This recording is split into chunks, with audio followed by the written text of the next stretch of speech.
and about 10 presenters, so we have a good crowd. And so we'll go ahead and get started. I know some may be trickling in, but just to keep this within our 2-hour time frame, we'll go ahead and get started. So good morning and welcome to the 2020 Resource Sharing Update. I'm Jake Spear, Director of the Indiana State Library, and I welcome you all today to our update. Session is happening in this format. Oh, and if you could please mute yourself if you are in the room, just to keep the echoing to a minimum.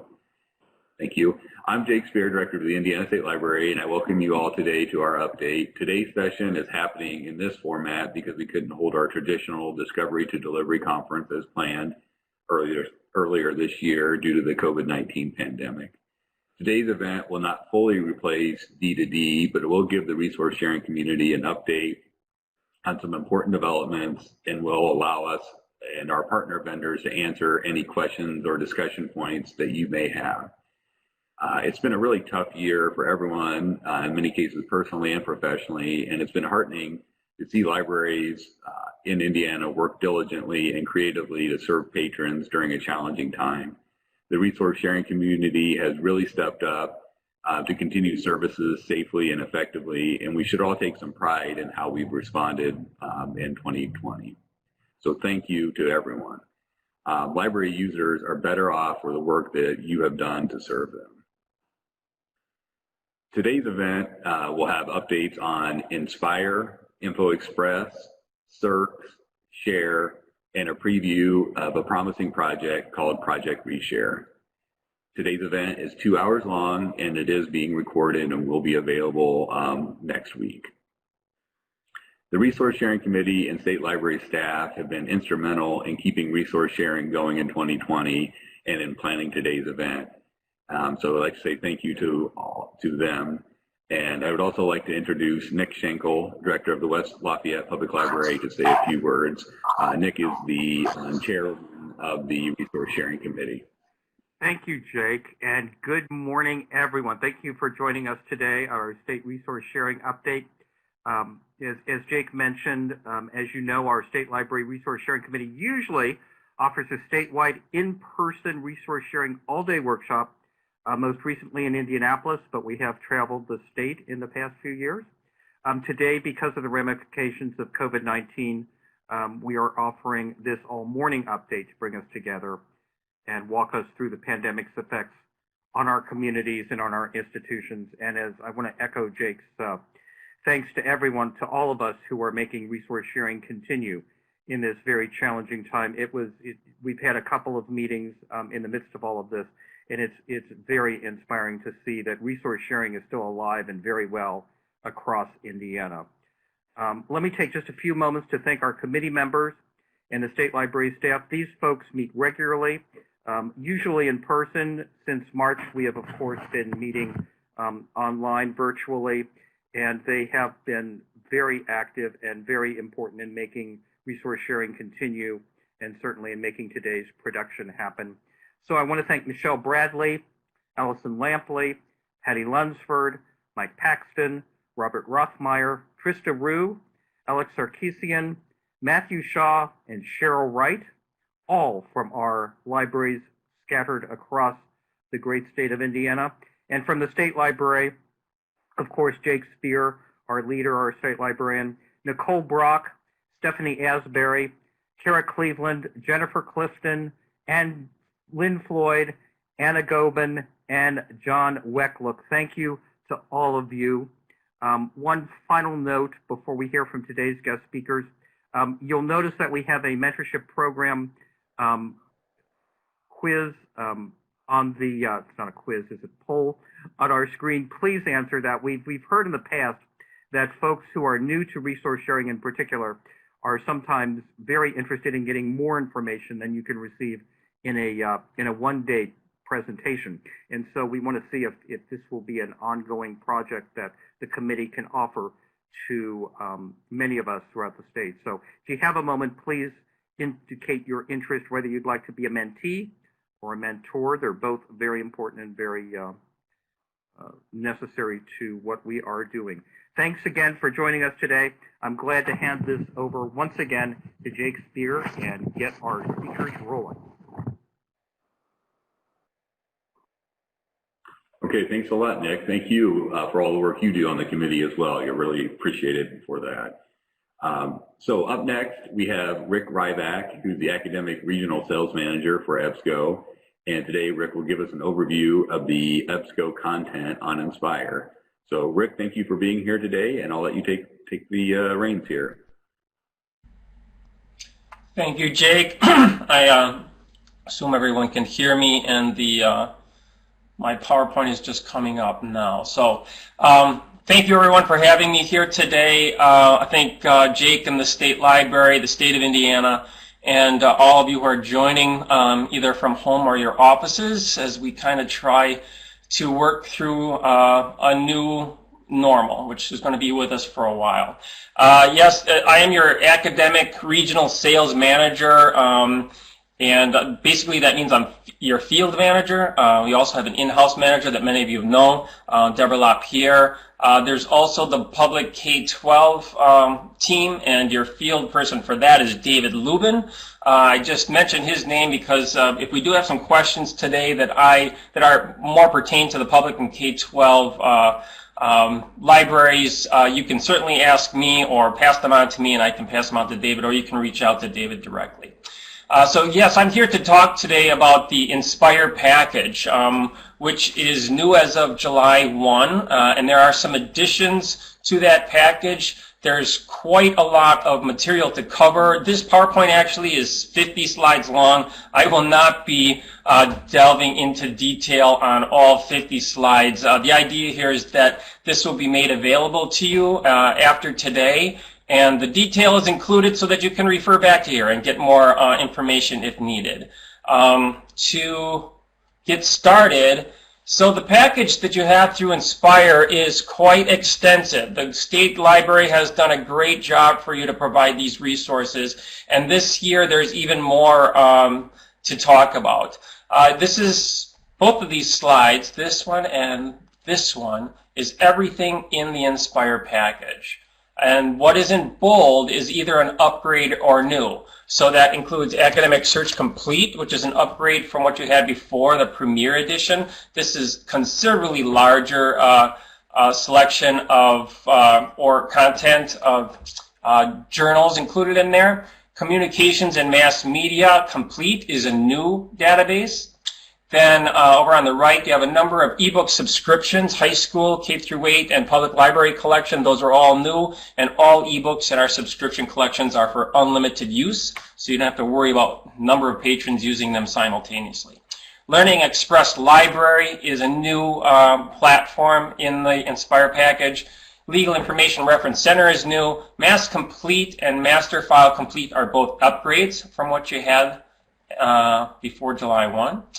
And then also new Psychology and Behavioral Sciences collection and the Religion and Philosophy collection. So quite a bit of new stuff to cover. I do want to touch base on a couple of things that you've had previously, beginning with Rosetta Stone, which if you're familiar with it, then you can be pleased that it's still involved in your new package. Rosetta Stone is available to the academic and public libraries out there. And it's a platform basically for learning new languages. 30 languages are covered in here with core lessons in really the reading, writing, speaking, and listening skills, but also the infrastructure of learning a new language, such as grammar, vocabulary, pronunciation, etc., with a mobile app so that you can learn wherever you are. Here we go. And it incorporates modern, engaging audio-visual features as well as an innovative speech recognition technology so that you can, it's quite effective for learning new languages. So be happy to know that that is continues to be at your disposal in the new Inspire package. Also, which you had before, is Points of View Reference Center. Some of you, I would say that most people probably know of Gale's Opposing Viewpoints, and a lot of people would be using that. You've had both of these side by side in Inspire for a number of years. Points of View Reference Center is a similar resource, and basically it provides on any given issues, topics, individuals, movements, and such events. It'll give different perspectives, at least 2 or possibly 3 or more perspectives on a particular topic, so that students, users, patrons can get a well-rounded idea of what's coming, arguments or support for anything that's, that they want to look up.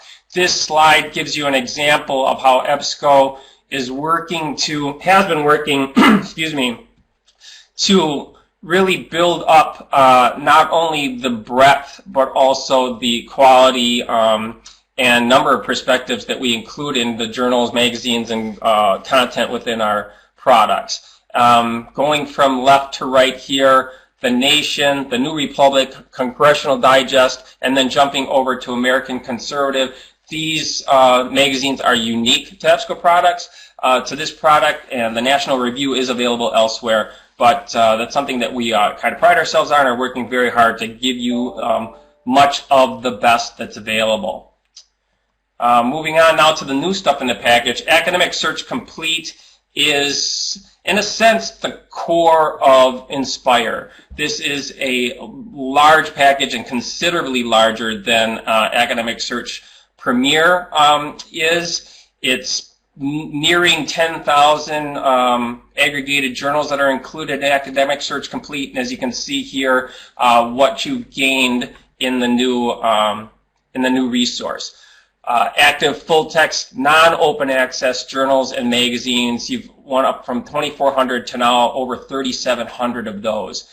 Next, from 2,000 to 3,200 active full-text, non-open access, peer-reviewed journals. And then finally, full-text, non-open access, peer-reviewed journals with no embargo, more than double. Nearly 2.5 times those journals are now available to your patrons. Just some key journals that are included in here, so I'm going to go through these rather quickly, but they'll be available for you.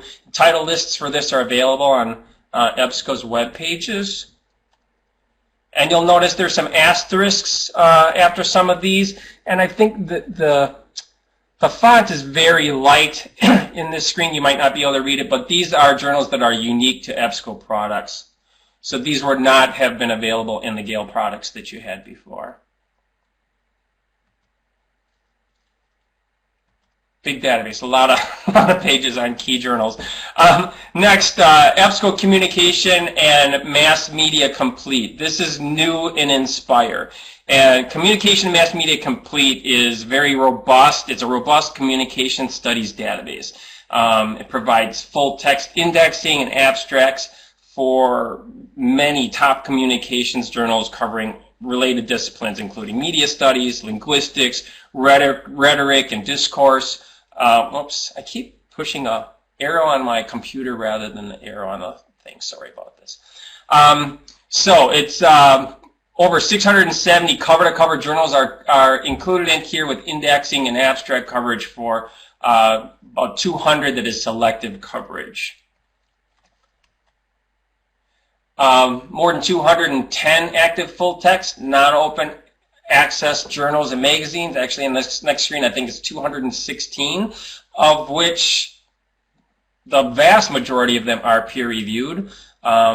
Cited references for more than almost 400 publications, reference books, monographs in full text, and coverage goes back to the very beginning of the 20th century. And here's just some stats. Full-text conference papers over almost 19,000, but the active full-text non-open access journals, as I said, 216, books and references 122 in full text. Now to the ebook collections. These are all new. So again, all of our ebook collections, subscription collections, which in a sense these are, you have them over a long term here. All these ebooks are unlimited user level. These collections will also grow. So high school collection has 12,000 plus titles from 300 plus publishers. It covers a wide range of subjects and topics, and with a focus on core and STEM. Publisher highlights.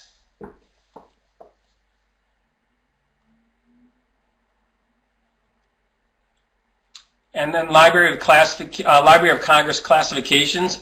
So you can see a number of titles in these different classifications. And on the right that's the price for, like, say, in agriculture. If a high school was going to buy the 59 titles just in the agriculture subject, under the agriculture subject heading, it would cost that high school $5,000. So that's what those numbers are there. See, language and literature would be $311,000 plus to buy just the books involved in that classification. And this is the rest of those. So this is just to give you an idea of what the state of Indiana State Library is doing for libraries. This is incredible. Each high school would pay over $1 million to get access to all of these ebooks at the unlimited user level. So, select titles here. K through 8 is a similar story, about 12,000 titles from 140 publishers. Again, a wide variety of subjects focusing on Common Core and STEM. Oops, sorry. Publisher highlights.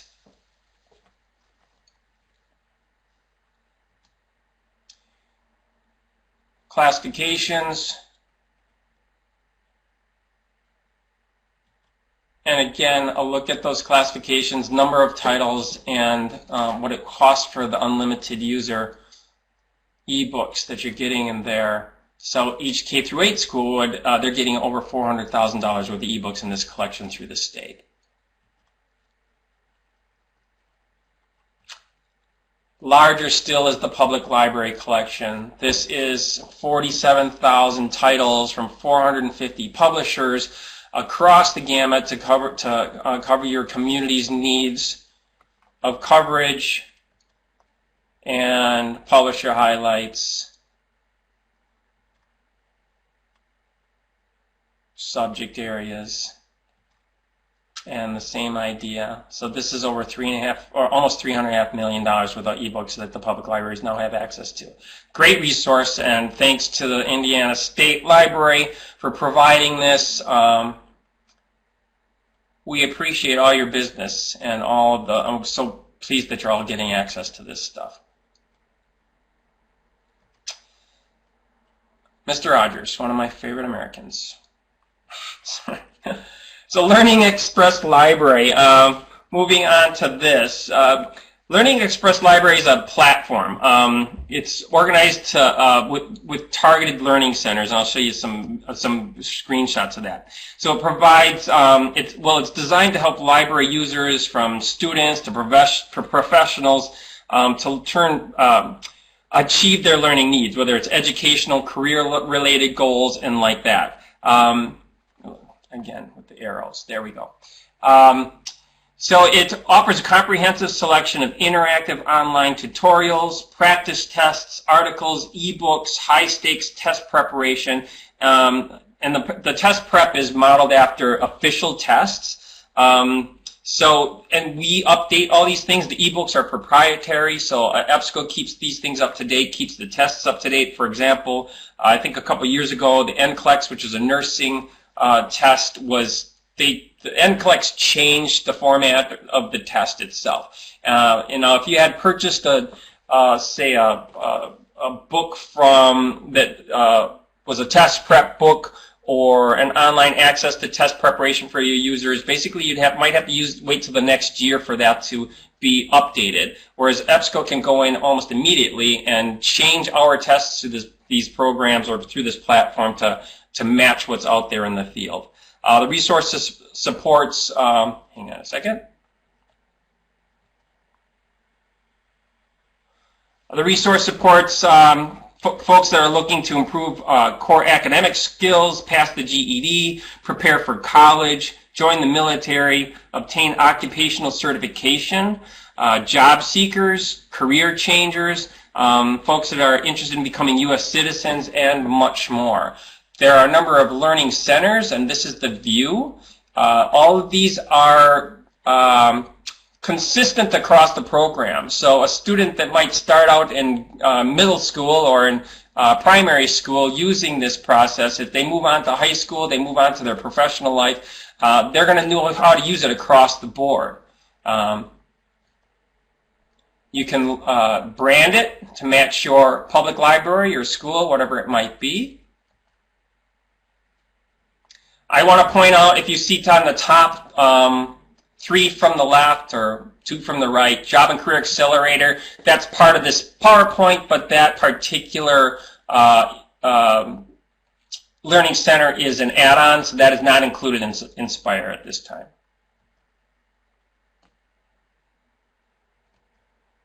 Now moving on, Mass Complete is an upgrade from what you had before. Here's some details on what you've gained over Mass Ultra School Edition.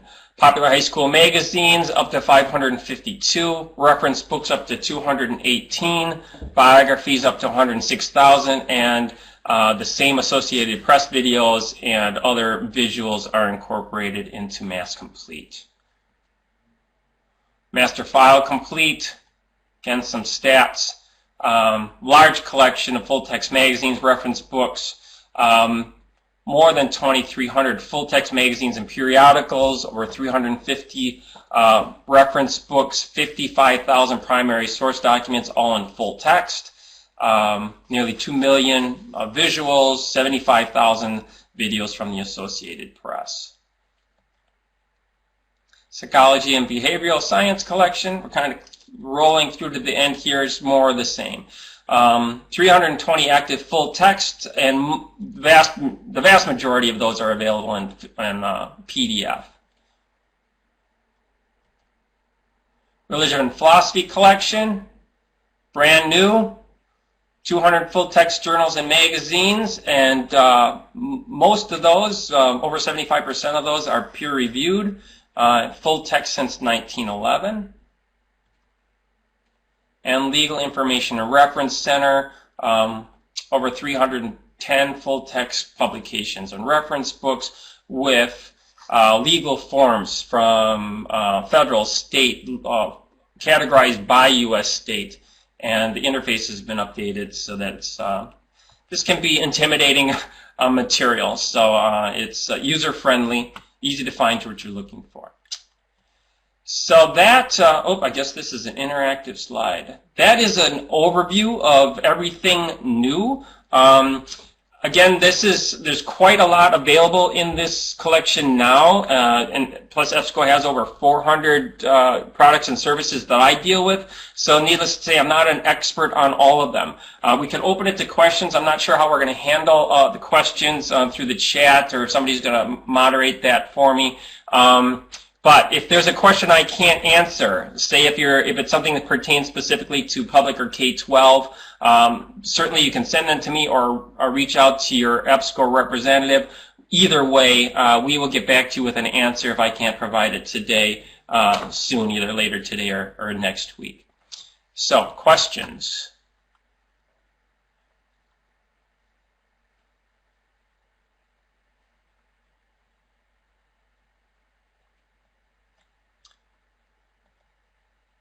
I do see a, here.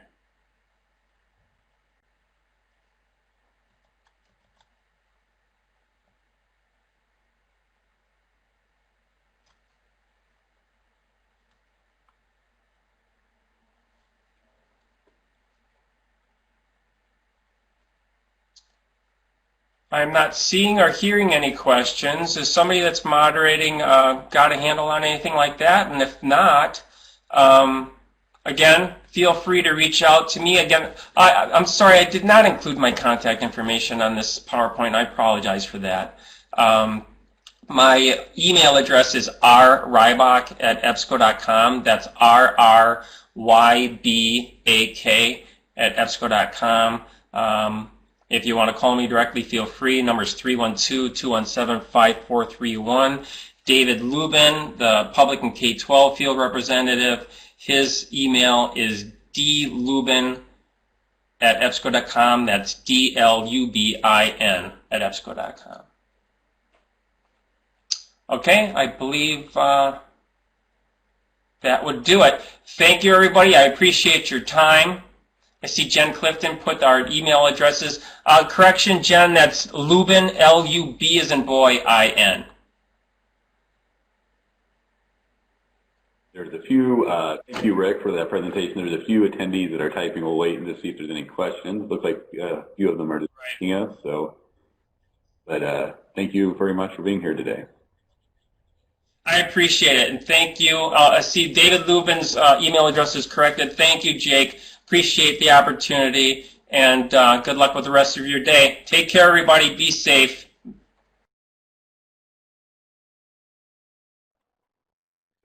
Next, we have, very pleased to have Nick Glass from Teaching Books to talk a little bit about their product. So, Nick.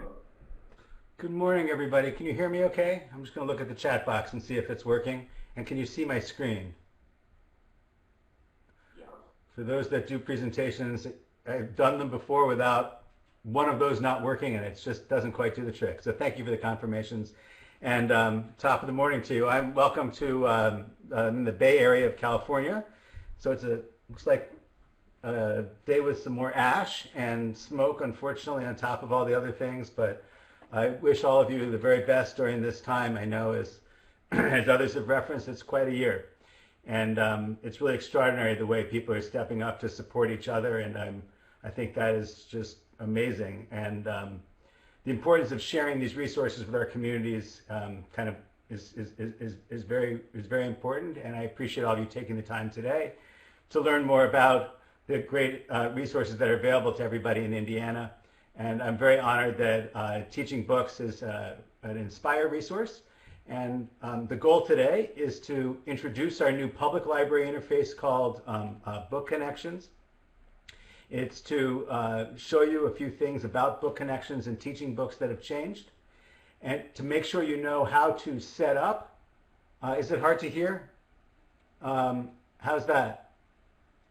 An echo, huh? How's this? Is this working? I'm just seeing in the chats people saying they're having a hard time to hear. Okay, great. Thank you.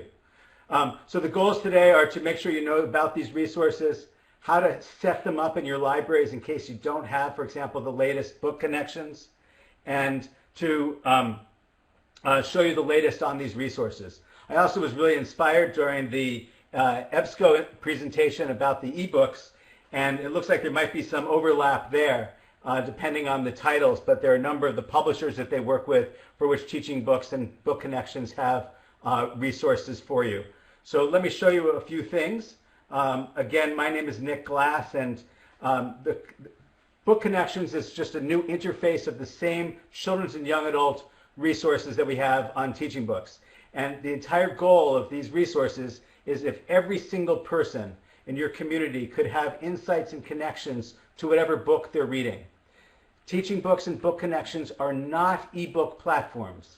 That is not what these are. It's wonderful to have the ebook collection from EBSCO added to Inspire, for example. That's so exciting and so relevant and so important, particularly today. What we're doing is something very different. What we're trying to do is say, what happens if you have, for example, Jack Gantos or John Green or Helen Frost with you the moment you're reading a text? How would that change the way you relate to that book?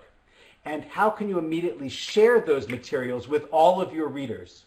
Every patron in your public library, a child, a teen, a family member, a homeschool community, or in your school with fellow teachers, with administrators, with parents, and of course with students. And so what I'm going to do is make sure that we cover those things for you today. The links to remember are on the screen here, and I'll show this again at the end. But the real important thing is to make sure that you have optimal setup to these online resources, particularly during this COVID time. If you're in a school and you're using any single sign-on tools like Clever or ClassLink, those will authenticate your teachers directly into these accounts. You always can come in through Inspire, but I want to make sure that you can fit these Inspire resources right where your students are already looking for what they're already doing. So if you have set up places for your resources, please include the Teaching Books and Book Connections ones, and we want to make sure you do that. We also have, I'll show you some fun widgets and ways to connect these resources so that everybody can share them and have them really easy and available to you. So let me show you the sites. Teaching Books is pre-K, they're both pre-K through 12, so they're for all of all of your readers in all different grade levels and content areas. What Teaching Books has, if you scroll down just a tiny bit, just a little bit, once COVID began, we put these two boxes there for you, so you could immediately see the kinds of connections and for the different audiences. For children and teens, for example, you can suddenly have a complete book reading, or you can have an audio performance of a text, or you can have the author there with a movie, or you can have video book trailers to get you connected to the book. All of these are laid out for you in the box that's on the left. It's called For Children and Teens. And I can just click, and I can say, let's say I wanted an audio book performance or a complete book, it doesn't matter. And I can go here, and we've licensed performances of complete books and poems. And then you can do a filter search. On the left side, you can always hone in on who you are. This is pre-K through 12, so you get to say, pre-K, 12, wherever you want to be. And then you can pick that. You can pick your culture, your genre, your curricular area. You can even say what type of material you'd like. And then you can have those materials. You can say, let's have the author, Charles Waters, reading us one of his marvelous poems from Can I Touch Your Hair? And then I can click one of these, and then I'd have him here right now performing from the book. These are my poems from Can I Touch Your Hair? Poems of Race, Mistakes, and Friendship by Irene Latham and Charles Waters.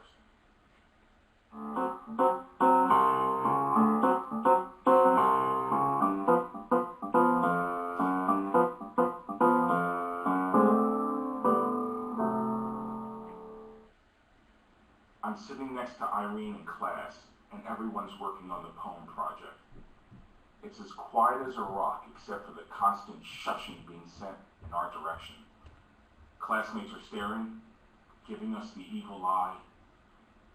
It's not helping. Shutting up is not an option until Mrs. Vandenberg. So you have here this library of materials. And again, I'm just going to repeat everything I just showed you from the beginning. From the home page of any of these resources, there's a box. You scroll down just a little bit, and you can go to the points where you can now have the resources. Right, the students can go directly from Inspire or their websites right into these resources and have the author performances, the read-along audiobook performances, the videos, the book trailers, all of those connections. And for teachers, if you're looking for strategies on how do I teach virtually, we have a virtual teaching ideas section. We have a reader's theater. We also have, that's important for you to know, is you're sharing resources. Since this is a resource sharing presentation, I wanted you to know the rights you have for reading children's books. And those are all laid out for you here regarding each publisher. So I want to make sure you're prepared that we're here to help you know the permissions for virtual reading during this day and age. And so again, I wanted to make sure you know that Teaching Books just keeps growing. There's resources. You can search for any title, any author. I can just say I'm interested in a book. You can also just say I'm interested in Indiana, and you'd get all of the Indiana reading lists. So if you're using any of the ISL lists or the Firefly, or you want to see all the Indiana children's book authors and illustrators, or any of the Rosie or the Hoosier Book Awards, all of those materials are in one place here for you. You click one link, and you've got all of the titles and all of the instructional materials for each title on these lists. So in this instance, you have all 20 books for the Hoosier grades 4 to 6, 279 resources, lesson plans, and we've interviewed a great number of these authors so that they can be here right now for you. So you click on a title, and you'd have all those different resources, from the author sharing why she wrote the text to an audio performance that's read along. This is really important to understand. Before she was Minty, she was Araminta, a young girl taught by her father to... And you can translate this, so if you have students that only speak a different language, while you're performing it, you can have it in Arabic, Vietnamese, Spanish, and so forth as well. So all of this is part of what we're doing. We're trying to break down barriers to access for everybody. So Teaching Books continues to be what it can be, trying to change resources, connections for everybody. If you click some new things on the site that have happened besides this box and all the different kinds of emphasis on trying to give you complete book readings and many more read-along audio performances so that the students can immediately connect, We also have added at the top of the screen here some new functions. So for educators, for example, you have the ability to focus on library programming or professional exploration or diverse books or your literacy standards. So many components here, and I'll show you a few of these when I get to book connections as well. And for students, we wanted to make sure there were areas that were fun, that gives you the chance for every student to come in and suddenly have all these opportunities and say, I just feel like a video book trailer. I want to explore all the ones that are for teens. And then I can go here and I can pick which teen book I'm interested right now in, and I can say, I love Hey Kiddo. That's a really important, great book. And then I can click there, and then I would have the video book trailer ready for them to watch and enjoy. So Teaching Books keeps growing. If you haven't seen it in a while, I invite you to come in and explore it. It's got more and more connections for you in ways that you've never seen. And again, we've organized these tools for you on the top of the screen. Those are all brand new as well. Now, I did not believe that Teaching Books is the perfect tool for a public library in terms of its name and its function. It's focused on supporting the teaching of books. But behind the teaching of books is the exact same foundation that happens in public libraries, which is the heart of the reading connection, the relationship a reader has with a book, building some sort of book connection. And so we took our content and we built a public library interface that we believe works better for your environment in public libraries, because it's not about teaching, it's about connecting, and it's about readers advisory and library programming and book promotion and homeschool support and all these things that you see here. And so I wanted you to see that Book Connections is the same data, but it's another user interface so that you can really explore this. So if you have a homeschool community, you can go to the homeschool support, and then you'd have the different guidance to get them to this. You know that they're trying to find a book on astronauts. Great. And so then they can type in astronauts, and then they'd get all of the different titles with all of the instructional materials behind this. And so all of it's very similar, but the concept here with Book Connections is to make it really easy for your staff and your patrons to immediately do this. So what you do here is you can click library programming, for example, and you're trying to figure out, how am I going to do virtual library programming? And this is true for school or others. And I'm in California, so it's showing me my state of California, but for you that would say Indiana. But let's say I wanted to do story time. So I can open story time, and then I can say, how do I want to do story time? Do I want to introduce an author with a name? That sounds fun. Or maybe I want to do a reader's theater. Let's do that. And so then I can go to all the reader's theater scripts, and I can click continue. And now it will show me all the titles that have reader's theater scripts. And I can browse through those, or I can use those filters, and I can come up with Crown and a phenomenal text. And then I know there's a reader's theater script because it told me there was. I click on it, and then I go right to that reader's theater script, and I have it. And everybody from where they are across the world, across Indiana, can now take a role, and you can read narrator 1, narrator 2, and so forth. And so all of these different parts and pieces are here for you. So again, showing you again from the top, I told you I wanted to repeat and go back to the top for everything all the time. With Book Connections, it's based on the functions of what you're trying to do. So you're trying to help your staff learn about the world of children's and young adult books. So here you can learn about every book award. You can say, you know what, I'm really right now focusing on diversity. I want to go into the Diverse Books Toolkit and learn like I've never imagined about the world of diverse books. I want to be able to identify titles by culture, by subject, or I just want a tool that's very easy to use that I can say, I want African American beginning readers. What do you got? And you can immediately learn not only what those are, but then have those resources, have the author there, and have those connections that you probably didn't know you could have. For example, having Leo and Diane Dillon here right now. And if you don't know, Leo Dillon died a number of years ago, but we recorded him before he passed when he created the book, and now that's here for you to have. And so all of these connections are here for you. So do you see that this is digital connections to whatever book you're using for either space? Teaching Books is for the school environment, Book Connections for the public library. And the next thing I want to show you focuses on the theme of today, which is sharing. And it's probably the most powerful component of this service because it's no good to have a resource just sitting on a database itself. You want to make sure that it's in the hands of the patron, the reader, the moment they're reading the text. So one thing you'll notice we added barcode scanning. So I can click, and you can do this from your phone as well, but you can scan the barcode and it would take you directly to that page on Teaching Books. So you just go to your browser and it automatically puts you into, I don't want to use it, I just want to show you it's there. So you can immediately have that browsing component. Second thing I wanted you to see is that when you on a resource or a title, you can immediately give that to a patron. So let's say you're on Book Connections and you're looking up what's fun and you decide, you know what, I really want to have that recording with a movie. I want everybody to see how Gigi Morales does her illustrations for her Mexican-American books such as Dreamers. So you go to the movie of this and you have the recording, whatever, it doesn't matter what you're on, you'll always see this share arrow. And when you click share, because this is a sharing conference, I wanted you to make sure that you saw that this is about how you do that. You can just share it. You can email it, you can print it, you can give someone a text with it, you can put it onto your Facebook. If you have multiple copies of a title and you want everyone to have the resources, you can give them a label sheet.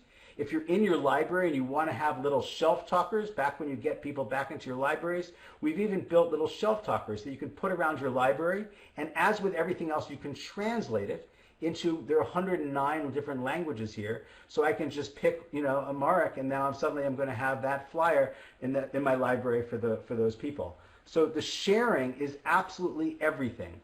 The sharing lets you go from a resource and put it into your learning management system, your Canvas, your Schoology, your Google Classroom.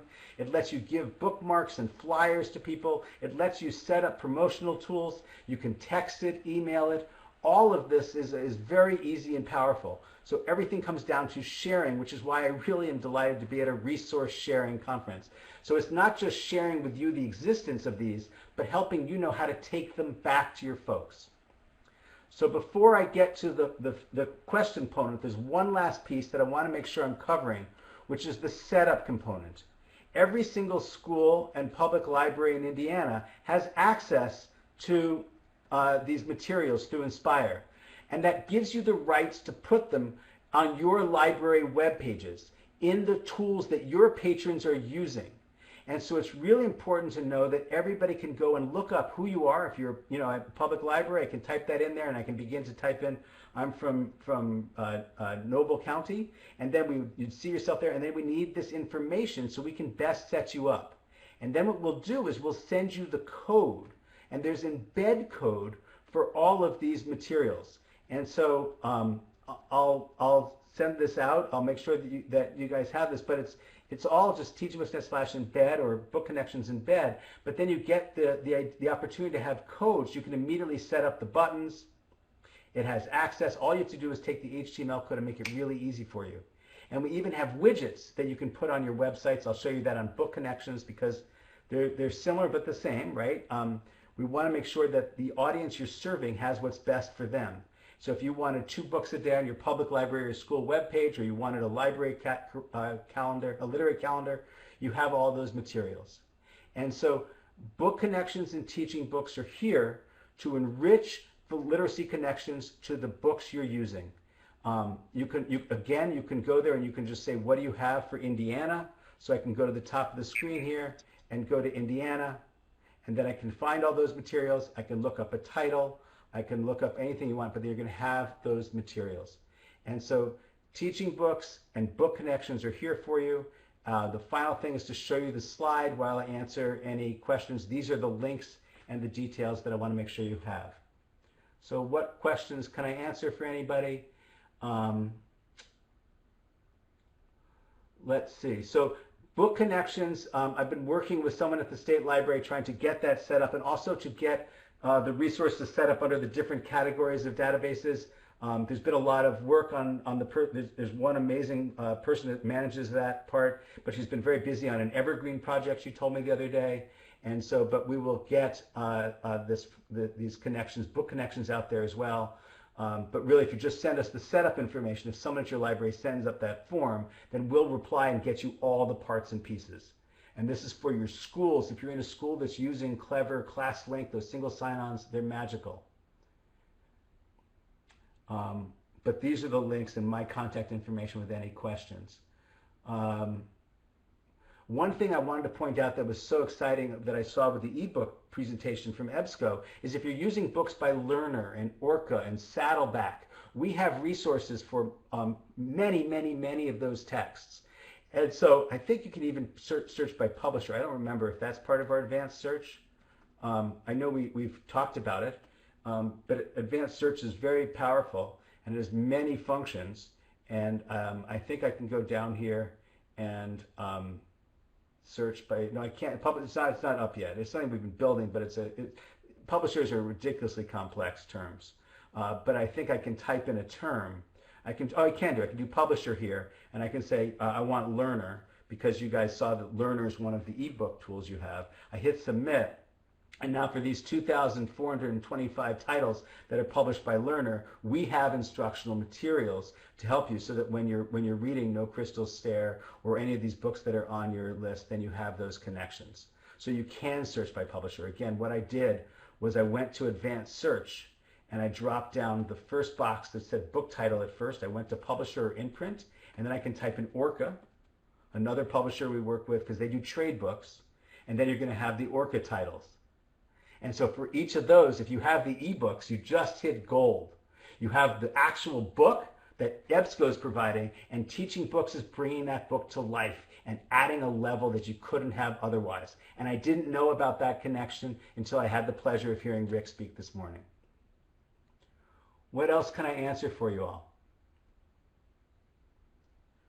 Please remember, if you're using any of the Firefly, the ISL read-alongs, the Rosies, the Hoosiers, you're trying to study Indiana authors, we've got so much material for you there to enrich and personalize. John Green can be in your library today for your library programming, right? So you would go to Book Connections, you would go to Professionals, you would go to Library Programming, you would go down to Author Visits, and you would say, I want to have, recordings with somebody here, and I can just pick the author I wanted there or the title, and then I can go through and I can find who I wanted and have them there right now. So you can have all of these authors in your library right now. You want Jason Reynolds there, you want whoever. Any other questions? I really appreciate the efforts of everybody at the Indiana State Library for providing teaching books for everybody. I know it's a lot of effort and work, and conferences like this. Please know that Teaching Books is here for you, that we have so many new tools. If you haven't explored all these things, please do. But I really thank you for your time, and enjoy. Anything else, anybody?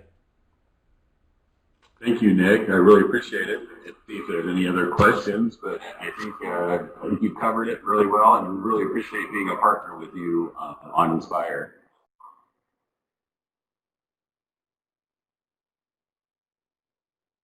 And up next, it will be Nicole Brock to talk a little bit about, with Now Courier, to talk about Info Express.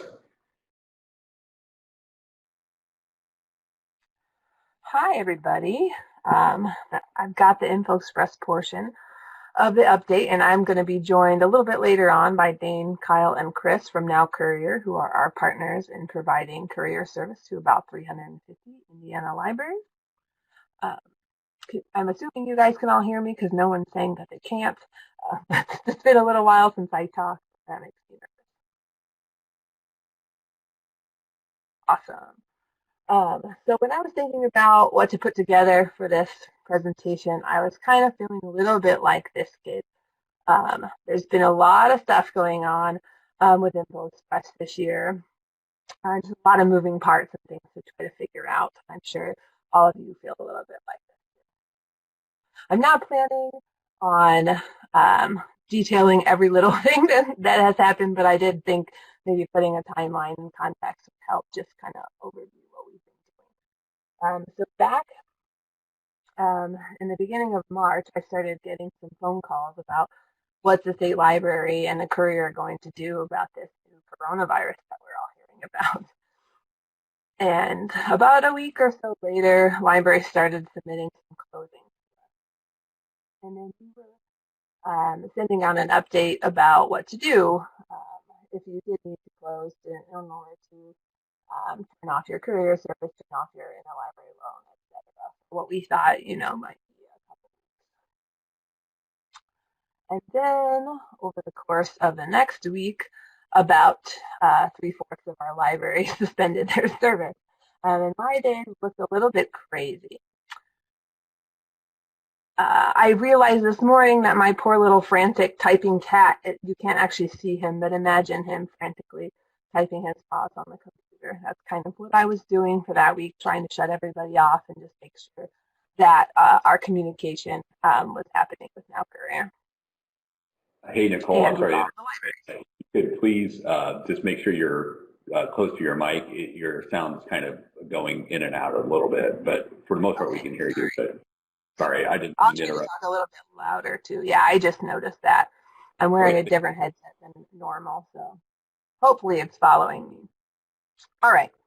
Anyways, my frantic cat there, and then I also was accompanied by an almost 2-year-old assistant for some of this time, and I thought we'd just add him in here for a few factors.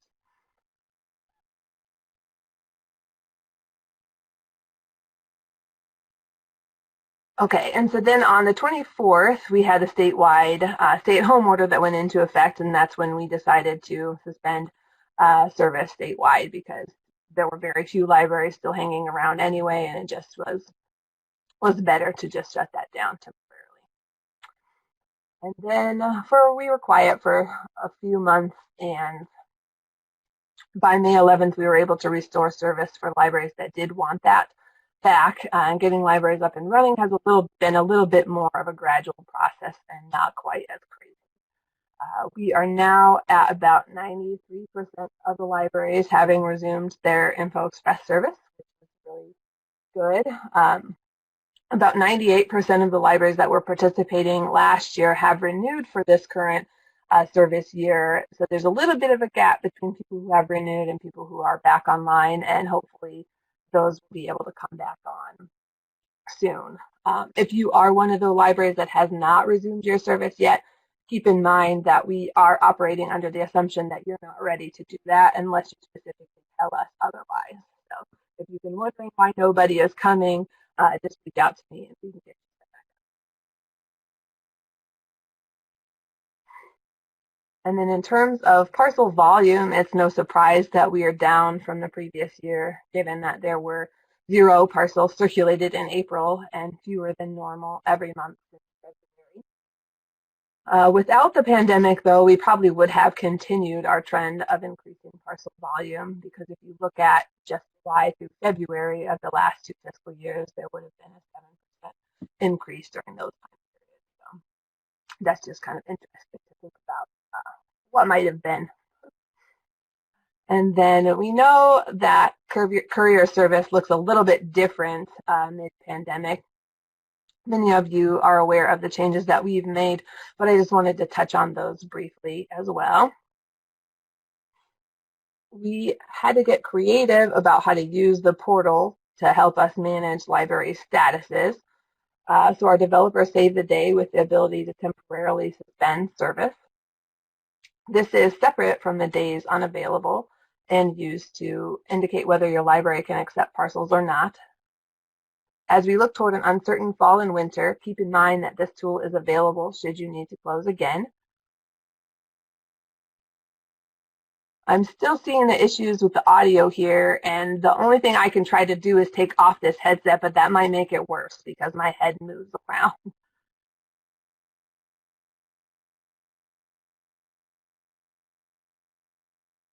Okay, good. Thanks, Lisa. I'm trying to keep as still and close to this mic as I can.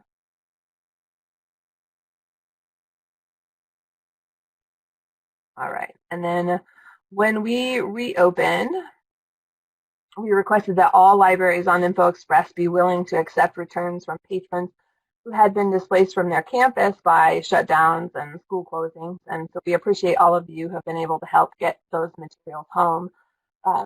And because all of the campuses are handling things a little bit differently moving into the fall, we're asking for continued courtesy on this. I'm not sure how much of that has been happening, but we thank you for your courtesy.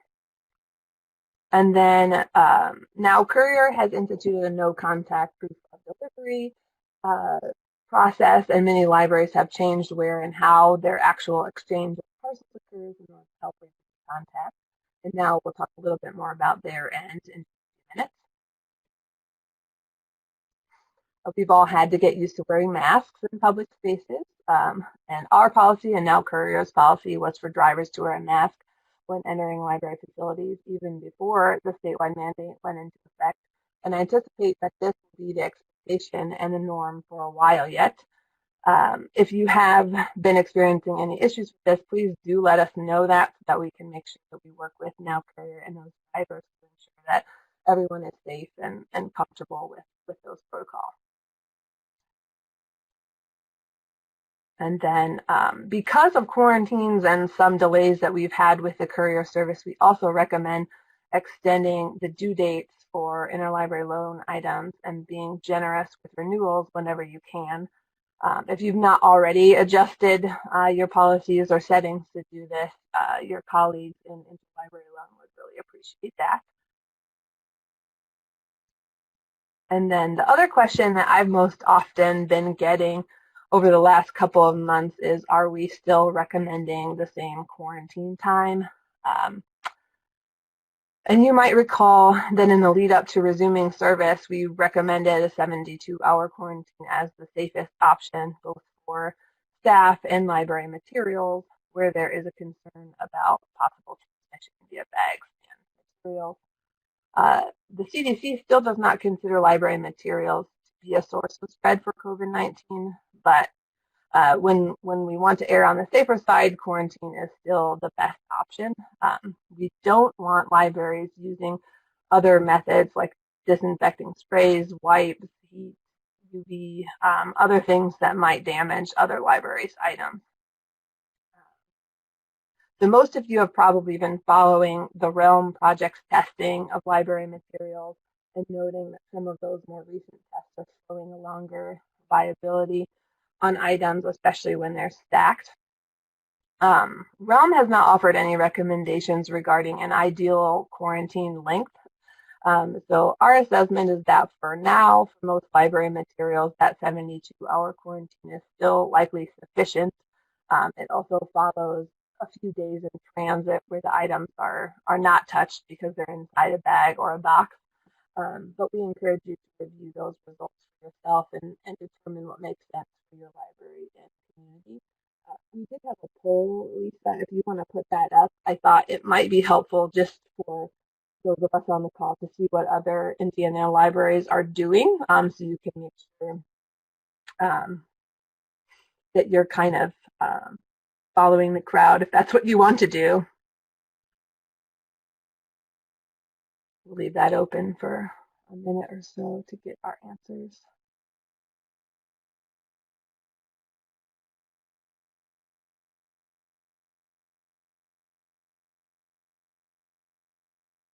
My microphone is literally right in front of my face, so I'm not sure what to do.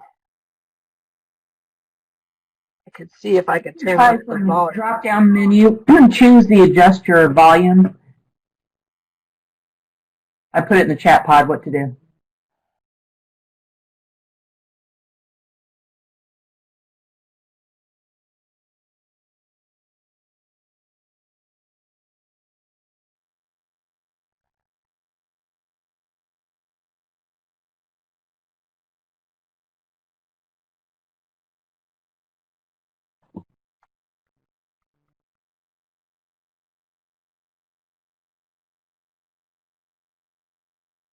I'm not seeing anything. Can you hear me better now?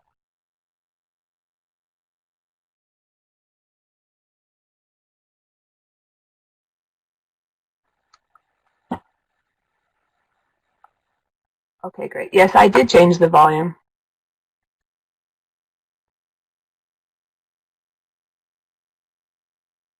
All right, so it looks like the poll answers have stopped coming in, so I'm going to go ahead and end that. It looks like about half of us are doing that 72 hours, a handful are doing more, and maybe about a quarter are doing slightly less than that. I'm not exactly sure what I expected to see, but that looks like about the type of responses that I've been getting from folks. So I'm going to stop that.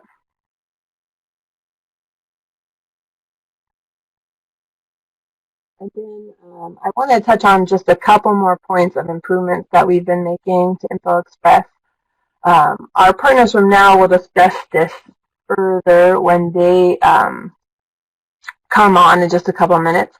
But I'll say that we are looking forward to some improved data integration between now and the state library that will hopefully make the service more efficient and have a little bit better tracking capabilities for our parcels. We'll continue to provide updates on that as we get closer to that implementation, likely next year in 2021. Last month, we added a billing contact field to the contact info page in the InfoExpress portal, which should help make next year's renewal go a little bit smoother. So all those billing contacts are getting the information that they need. And I'm happy to say that the great bag shortage we were having a couple months ago seems to be behind us, as we now have quite a few extra bags in stock at the state library. And then while I'm on the topic of bags, we have been experimenting as time permits, cleaning off the bags and adding some Velcro dots to those in an attempt to keep the windows clean while not losing the shipping labels. There are only about 1,000 or so of those in circulation right now, so not a ton. I've learned that they don't stick very well to the bag type that we started out using them with, so I've kind of changed to a different bag for further testing. So it's a work in progress, but please do not use tape on any of those bags that have both sides of the Velcro still intact, hoping that the Velcro does the job of the tape. And then we also have about 1,500 new bags in circulation, which have opening on the right side of the window, which I think seems to be a more secure design because I haven't gotten any of these back with no label in there yet. So I like that. Please do not use tape on these bags because it is nearly impossible to clean that out when it gets stuck in the inside because it's a lot narrower opening and I can't fit my hand in there. So please don't use tape on those at all. Oh, and there's my cue for that. Okay, and I'm going to end with just a few best practices about InfoExpress. You may have seen these in previous presentations that I've done, but I figured a reminder can't hurt. This first one technically doesn't apply to the courier service, but I've been asked a few times to remind libraries not to put stickers on other libraries' materials. So please just respect those wishes. The next one is make sure you select the correct library from the drop-down menu. Double check that. We have some libraries with really similar names that would appreciate that. It's especially important right now since not all of the libraries may be in that drop-down menu. So be sure that you're clicking on the one you actually want. And if it's not there, that likely means their service is currently suspended. Could be due to being closed for COVID-related reasons. And we also have a couple of libraries right now that are closed for construction for a few months, so we took them out as well. So just hang on to those parcels until the recipients are ready to receive those. And then the next one I hadn't really thought of myself until coming to the state library and learning that other libraries do this, but using the notes field to include information about what is in that parcel could be as easy as scanning the barcode or typing it. It can be helpful when something goes missing. We can try to figure out what parcel it was in and track it down. I have seen that help a few times, so if it's something that you have the ability to add to your workflow, it's worth considering. And then we just talked about not using tape on the new bags or the Velcro bags, but for the others, I feel like I do have to say it does help. us to not lose the labels out of those bags, but we want to try to be sparing on it. And as a few folks have said in the chat, try not to tape on directly on the plastic window if at all possible. It's helpful for us to not have to spend time cleaning them and to not have to kind of contort our vision to see what is underneath the residue. And then this next one is kind of self-explanatory. If your library is going to be closed, just update that in the portal so that way we know and we don't have to send a driver out there if no one's going to be around. And then if you have any service issues like the driver did not come, the driver did not bring you anything and you were expecting something, just basically anything goes wrong or not as expected, please do let us know at the state library. It helps if you can do that within 24 hours of the issue happening, just so that way we can stay on top of it. It's not always a self-correcting kind of thing where if they don't show up one day, they'll come the very next day. It doesn't really work like that the way that the routes are built. So if you're missed on a day, just let us know so we can make sure that they don't miss you on your next day. And then, as always, if you have excess bags, send them back to us. Like I said, we're doing okay on those right now, but you never know when the next shortage will happen. Okay, that's all the points that I had to cover. I'm dropping this here so you can see where to email any questions that you might have about both specs or any service issues. You can continue dropping questions in the chat if you like, but before we do the actual Q&A, I'm going to pass it over to our partners at Now Courier to cover their aspect of the presentation. Thanks. Thank Hopefully you, they're here. Yeah, they're here. Yeah. All righty. This is Dane Delosier speaking. I'm the president of Now Courier. With me today are Kyle Farley, Director of Operations, and Chris Yates, our Director of Process and Technology. Happy to have the audience. I'm always more comfortable doing these things in person, so hopefully I won't give you a bad experience. I see there's a lot of windows to keep track of, so if I'm missing something, somebody help me or alert me if I'm overlooking a question or something somebody has raised.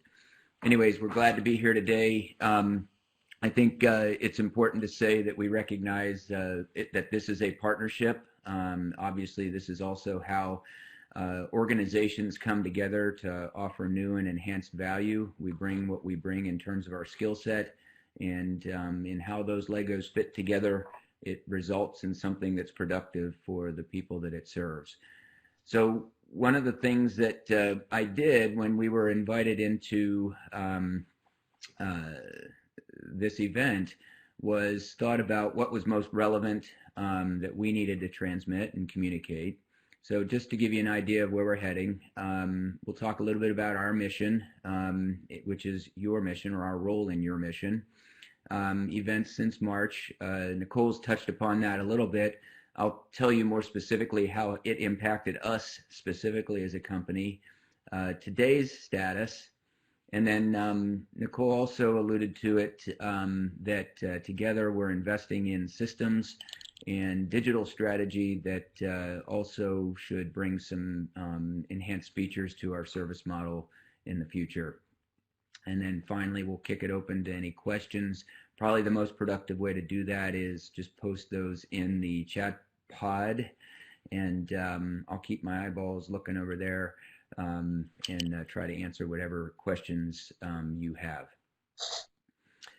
So whenever we were invited, I went searching onto the Indiana State Library website, and I ran across your strat plan or your strategic plan.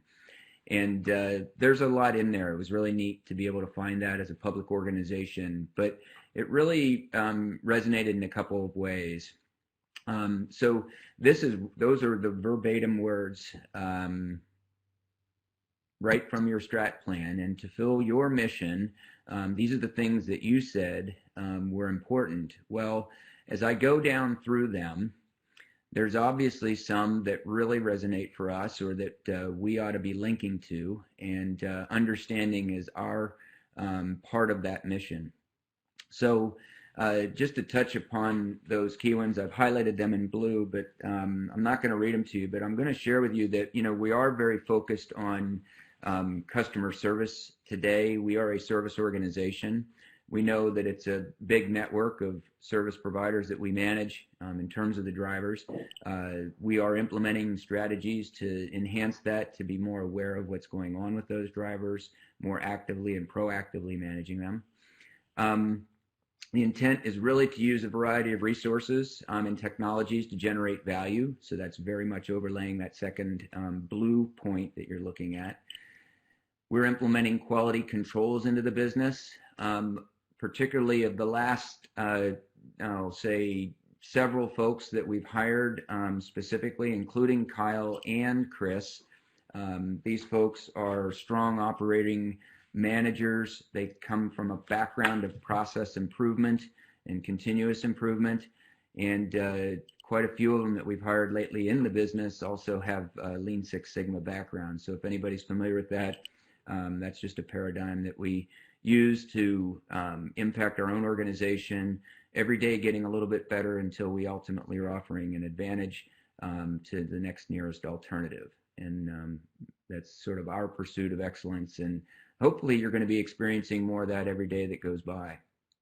COVID certainly didn't help, and I'll talk about that in a minute, but it didn't disrupt us terribly.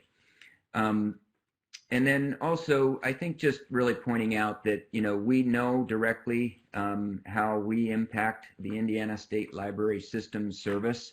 And, we feel it as much as you do. Your business is important to us. We do want to hear from you and know ultimately what you're experiencing. So Nicole's opened up a door there for you to give feedback. We also, in preparing for today, talked a bit about proactively surveying you. So there's no concrete details at the moment, but we'll be putting up some or sharing with you ways you can communicate with us to give you a more direct feedback to the courier and to us as the managers of the courier. So a little bit about a rehash. I think everybody's well aware of this. You've probably been through this a few times. We came in a little bit later even today. Maybe you've touched upon it in other parts of the organization and the system.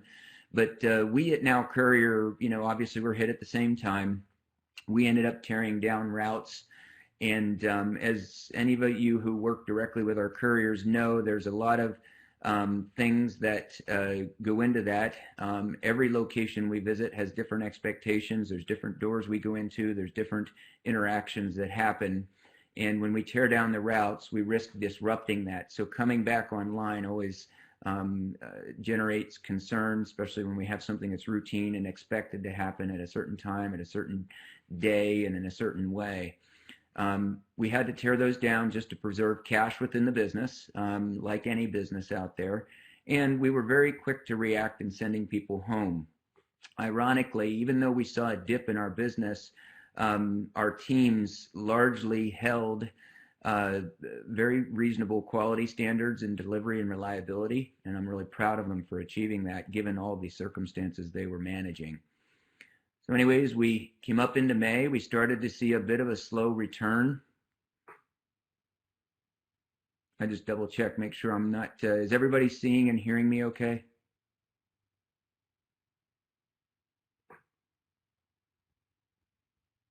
Okay, thank you.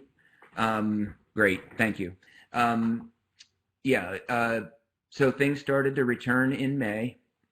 And by June and July, we saw a part of our business really start to awaken, particularly in e-commerce and healthcare markets. They started to show a lot more confidence that they were going to be resuming the work that we were doing for them.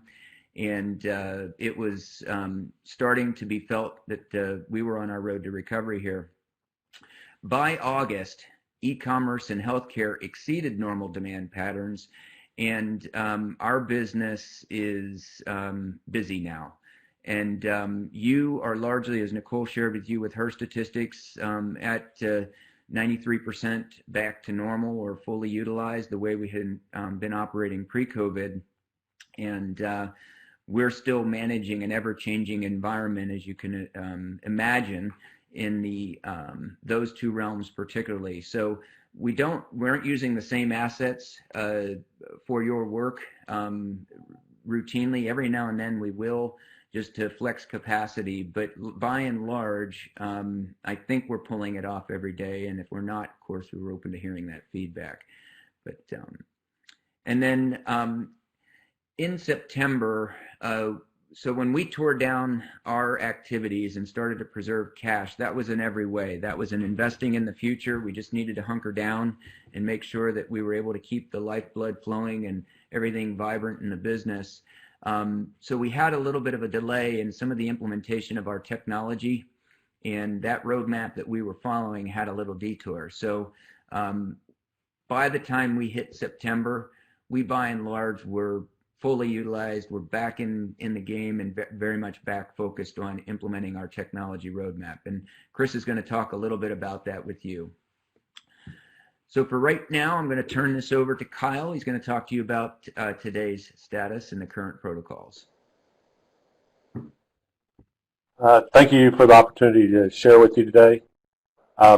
Our COVID-19 protocols, as you might be aware, we move packages, we receive a lot of parcels, and we move a lot of parcels to different customers. And throughout the pandemic, our focus has been to protect our employees, protect our drivers, and protect our customers. And we do this in two ways: safe work environment for our employees and drivers, and a safe interaction with our customers and continuity of service.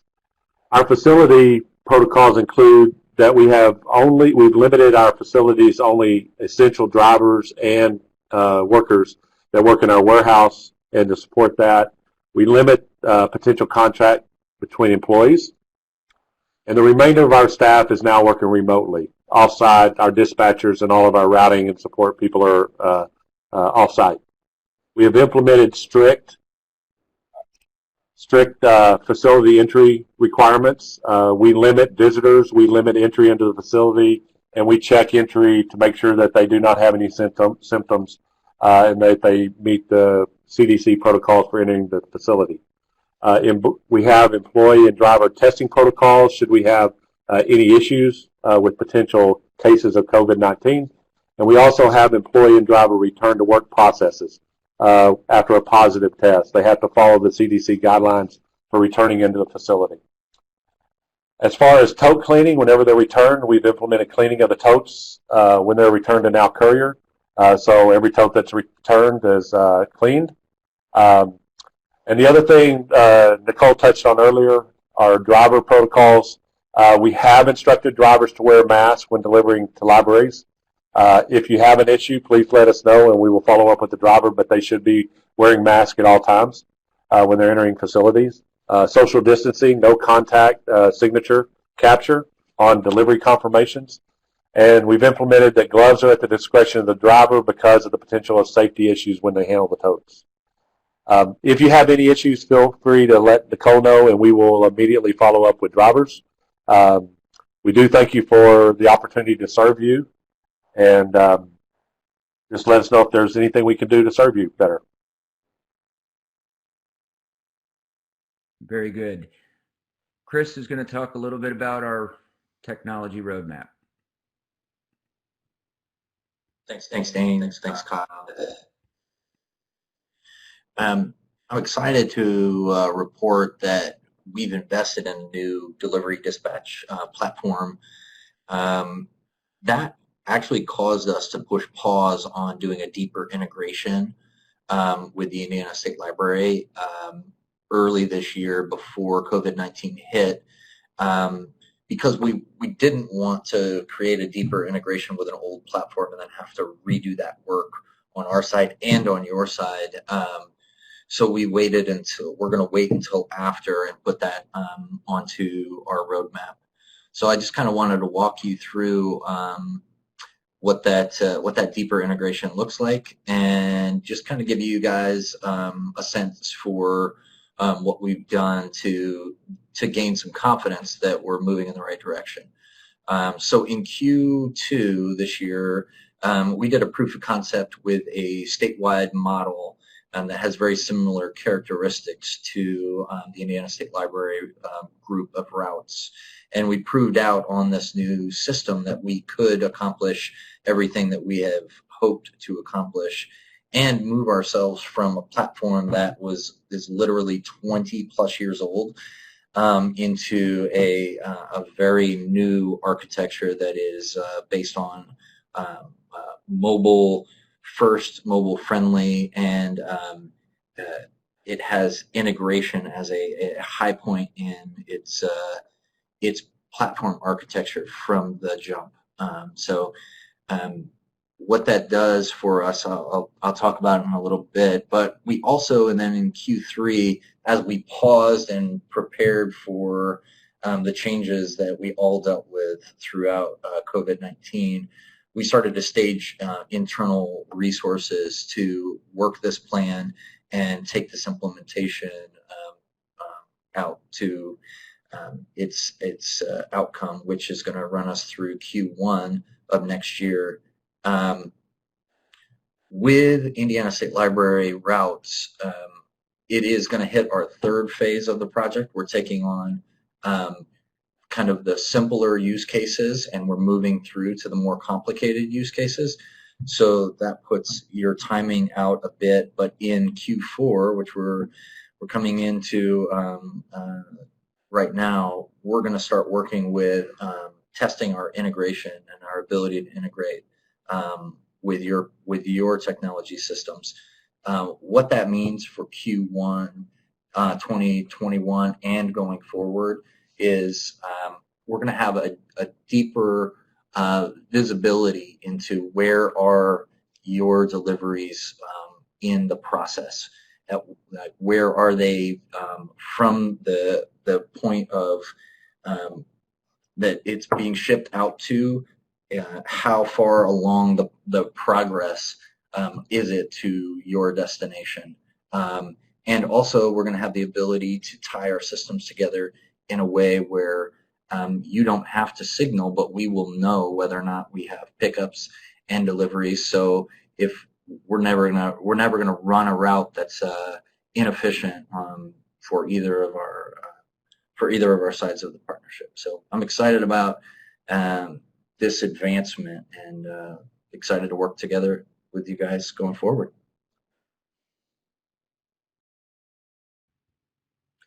Thank you, Chris. And thank you to everyone who's commenting in the chat pod. That eases my mind to know that we're serving your needs and that by and large we're getting it done. Again, we're going to open up the formal a formal methodology or connect with you to give you an opportunity, give us more specific feedback about your individual locations. But just looking at the chat box, that makes me feel pretty good. So one of the highlights of what Chris just said is that when we run a route, if it's not, if a stop's not necessary or there's certain things that aren't necessary, it allows us to even together deburden the state of Indiana, which makes or has virtuous benefits in many ways. So as that plays out, as we're able to get that integration done, I think everybody wins in that. We don't send a driver where they don't need to go, and you don't have to fund extraneous runs, so to speak. So that's all good news.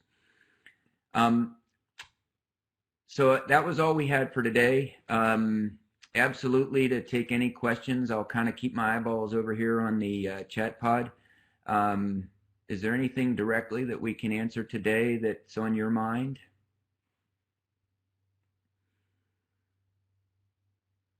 And again, maybe Nicole, it's okay to speak up, or to our facilitators here. If it's better to take that offline, just to stay on track with your schedule, we understand, and we'll look forward to getting feedback through that channel we open up.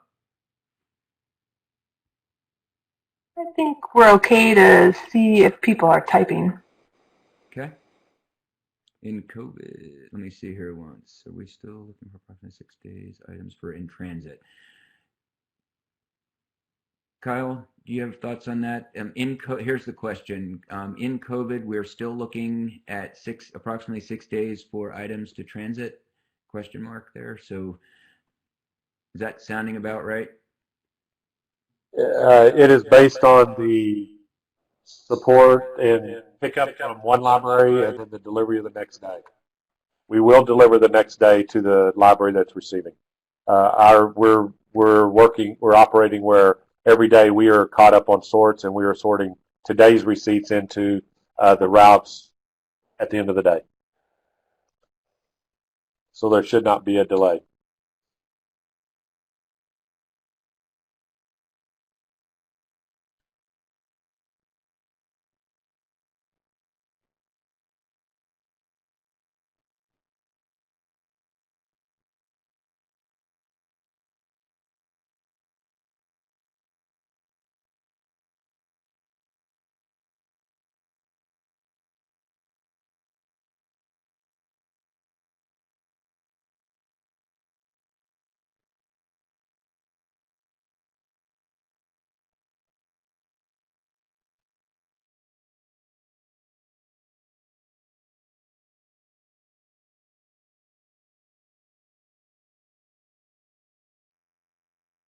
We had a question from Lauren in the chat about our library's quarantine items before they leave your library. That I don't think was part of our recommendations, but it'd be interesting if you want to comment on that. I'm sorry, I was answering one of the questions, and I was muted, so my apologies to the group. What was the question, please? Oh, Dane, that one actually was not for you. It was related to quarantining items, which would happen before they get. Okay, very good.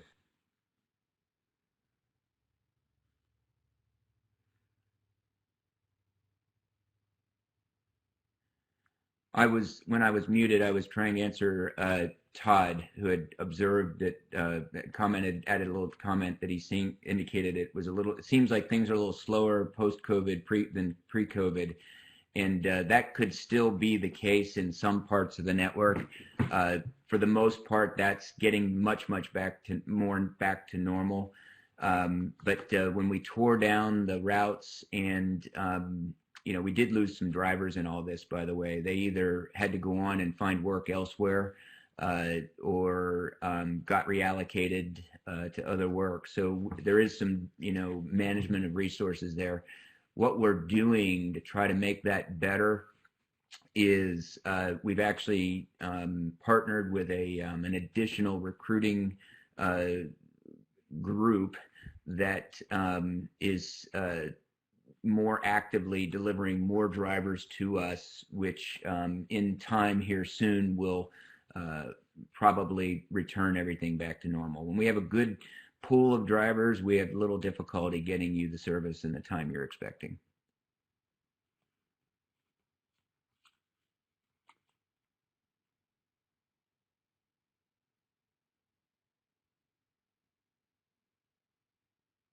Looks like some folks just sharing best practices there. Yeah, to those questions about quarantining, I would say it's probably not necessary to quarantine them before they leave, just because so many libraries do seem to be quarantining them when they arrive, plus they've got a little bit of time in transit as well. Somebody asked if you needed to let the bags of books sit for 72 hours before you touch them, and I think that just has to be an assessment based on your comfort level and safety protocols. I think a lot of people, as you've seen, are choosing to do that quarantining, and some are not. So I think that just kind of depends on you. That is the safest thing to do, and it's a better option than spraying things down that don't belong to you. So that's kind of what our practice is.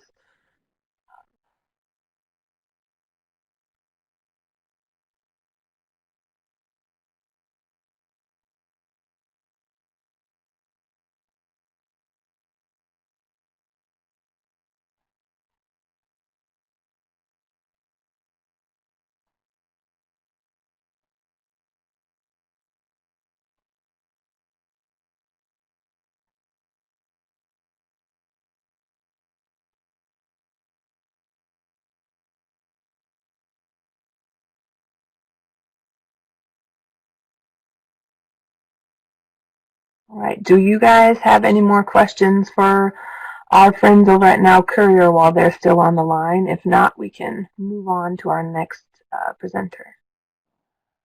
Oh, we love our driver. That's good to hear.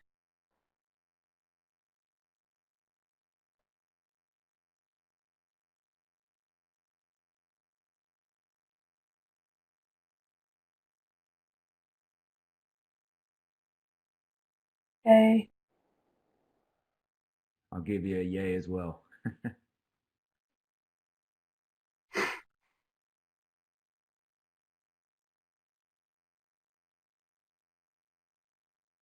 Awesome. Well, it sounds like Dane, Kyle, Chris, you guys are probably free to exit and we can move on. Thank you for having us. Everybody have a great weekend. And we'll look forward to seeing our more opportunities to connect in the future. Very good. Take care. Thank you, guys. You get to hear a little bit more from me, actually, before we move on to our next speaker, because our next topic is CIRCS, which is Indiana Statewide Resource, or Statewide Remote Circulation Service. I always get those letters mixed up. I have taken off the microphone that I was wearing before, and I'm going to try to use the internal laptop mic and figure out how to keep my notes and my face pointed in the right direction of it. So hopefully I'm sounding better now. Good. All right. So moving on to CIRCS. CIRCS brings together the catalogs of approximately 200 Indiana libraries into a single interface from which participating libraries and their patrons can request items for delivery to their local libraries. It's been up and running since 2016. And one of the things that I've been trying to figure out this year is just how many libraries are really participating in CIRCS.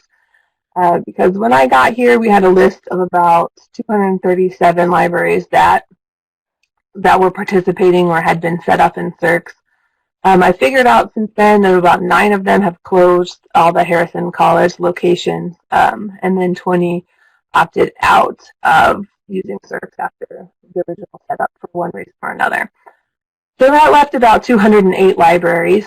I've been trying to figure out the final number has been helped by the membership agreement that we implemented this year. So right now we've got 189 libraries that have completed that. So that when I say approximately 200, that's leaving me some wiggle room to try to figure out what's going on with those other 19 libraries. So we will hopefully get that list pinned down soon, just to kind of see who's there and get a more official list of participating libraries out there. And then just a side note in here, if you are not participating in CIRCS and you are interested in joining or learning more about it, you are welcome anytime. I know the initial implementations were kind of done in formal phases, but at this point I think we would be able to add libraries one by one as they're interested in participating. So you can just reach out to me. My contact information will be coming up in this slide later on. We'd be happy to have you. Another question that's come up recently is how has the pandemic changed how many libraries are borrowing or lending? And I can't really answer this on a statewide total level, but I can tell you what's going on in CIRCS and how that participation has changed before and after the pandemic. So, or before and during, whatever, before and after staying at home, just still kind of living it. So in February of 2020, before we ever really knew what any of this was going to be about, 92% of the libraries that were set up in CIRCS, the profile and all of that, were actively borrowing or lending. 6 months later, in August, we had 88% of those set up libraries that were doing something in CIRCS, borrowing or lending. So that's actually not too bad, in my opinion, considering the circumstances. Of course, we would also kind of wonder what happened to the volume of activity. And that seems to be down, but not too bad, and rebounding pretty well after bottoming out in April when pretty much nothing happened. It's quite an interesting little chart. You can see in 2018 and 19 we were relatively level, or in the same ballpark with those 2 years. But yeah, April was interesting. And then our fill rate is actually holding relatively steady considering the circumstances, which I think is actually really good too. Their requests are getting filled about the same as they used to. And then I've got just a couple of service-related updates. Since our last Discovery to Delivery conference, we migrated to V6 of the Share It software that we use to power Circs. Many of you might recall last summer and fall was a little bit of a bumpy ride, but I think things are going smoother now. I have less version-related issues that are coming up now, so that's good. With the change to V6, we were able to suppress holdings for things that are not lendable so that they don't display, which you might have noticed. This sometimes does lead to confusion because occasionally there's results that appear that just don't have any holdings at all, and that confuses people. Like, is there a library that has this or is there not? I think there are some enhancement requests on that 2021 list that might provide a smoother way to get at that same goal, but we'll have to see kind of how those do in the voting and adjust accordingly. But I know that was one of the big things that you had asked us for. Pre-pandemic, we also had some load leveling challenges where some libraries were getting way fewer requests than normal and some were getting like tons more. We made a change to the algorithm that we used for that back in November. That seems to have helped that a little bit. We can't figure out why the original one wasn't working like it was supposed to, but what we've got now seems to have instilled some more balance. It's hard to say now because of how much COVID has changed everything, but if you feel like there's a weird fluctuation in your amount of requests, you can let me know and we can explore that a little bit. And then also earlier this year, after we made that algorithm change, I went in and audited everyone's preferred lender list. And if it looked like you had been intentional about setting that up, I kind of left it alone. But for anyone who had that blank or I could tell it was an old default list, I updated those to ensure that your preferred lenders list includes the libraries in your Courier Hub, because that means that those libraries will be considered first in lending you something through Circs, and hopefully that results in a shorter turnaround time to get that to your. And we know that there's been some turnover in interlibrary loan staff, including here at the State Library, in the 4 years since Circs was launched. So we thought it was a good idea to bring everyone back to the same page, and that is why we implemented the membership agreement, which most of you participating in Circs have probably seen and completed. The pandemic kind of threw a wrench into our plans for getting that fully implemented, but we've had a pretty good response rate, as I noted earlier, and I'm just following up with everybody else kind of one by one as I get a chance. And the next piece I wanted to talk about is potential enhancements to the product itself, which is called Share It technically, and is managed by a vendor called Autographics. We don't have a representative from them here today, but I can kind of speak to what we've learned a little bit from their users group. So that for 2020, they had a will do list that included 18 items that were originally enhancement requests, but their team ultimately decided that they should just be things that exist in the products, that they've been working on those this year. 12 of them have been completed, 2 are scheduled for development, and 4 for additional research. The ones that are displayed here were the ones that were most relevant to our Circs libraries, and you can see most of them are complete with that little check mark. The LDAP authentication is scheduled, but they need some libraries that use that to test it. And so if you recognize the term LDAP and you're interested in testing that with autographics for your library, let me know. I don't think that's going to apply to most of you, but maybe to some of our academic libraries if they're on the line. It's okay if you don't want to or you can't, but they've asked for some volunteers, so I thought I would put that out there. And then the other two that are incomplete are actually on their list of things to research. So I don't know that they will be forthcoming yet this year, but they're still on the list to explore.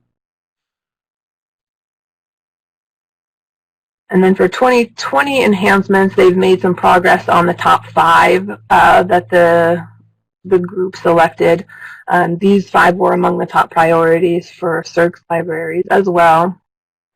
So I just want to let you know the green ones are finished, and the other ones they're still working on with the target to be finished by the end of 2020. So hopefully they'll be able to stay on track with those. And then for 2021, the process has already begun. So thank you to those of you who submitted some feedback on the round 1 things that I was wondering about. We submitted our yes, no, maybe votes on September 11th, and Autographics is using those with the other state participants to narrow down their list that started at 166 items to an unspecified smaller number for round 2. We are supposed to receive that round 2 list next week, and then after that, I'm going to try to figure out a way for you guys to be able to vote on those. I'm estimating to be able to do that by October 16th, but since I don't really know what I'll be working with from them, we're going to consider that flexible. But we'll be submitting our votes to Autographics in November, and then we'll find out in December what they're going to be working on for next year. So hopefully some of the things that we want will make it onto the top 5 again. And then I also wanted to let you know about some training and support options for CERCS that are coming up.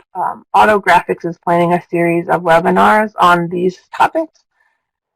This will replace all of their in-person trainings that have been canceled indefinitely. They're still not sure when they're going to make these go live, but probably could be anywhere from this November to early in 2021. So when we have those details available, we'll let you guys know. And then because these will be open to all libraries using the Share It product, so from other state implementations and things like that, they won't be specific to CERCS. They're not going to necessarily have the CERCS, like, I don't know, some of the settings that we have, there may be some differences there, but there should be a good understanding of what is possible with this tool that we have. They'll be presented by Autographics staff, so any CERCS-specific questions that come up in those still have to come to us, the state library, separately. My plan would be probably to attend those and listen in, and then be able to figure out a way to answer any specific questions you guys have that might be pertainable to us. And then I've been thinking about what else we can do to provide ongoing CERCS training, and would love to hear what kind of things you might need. If you have ideas, you can drop them in the chat, send me an email. I'll put that up in just a minute. Or we are having a CERCS roundtable immediately following this presentation. So you can come to that. If you've already registered or RSVP to it, I sent you guys that link yesterday. If you're just hearing about this today and would like to stop by, I'm going to drop the link here in the chat. We'll be moving over to Microsoft Teams, since that's an easier way for us to actually see each other and talk to each other there. If we happen to end here early, which I don't know if we will, we'll take a break and meet over in Teams at noon Eastern. If this session that we're currently in here in Adobe Connect goes long, we'll just head over to Teams when we are ready to meet.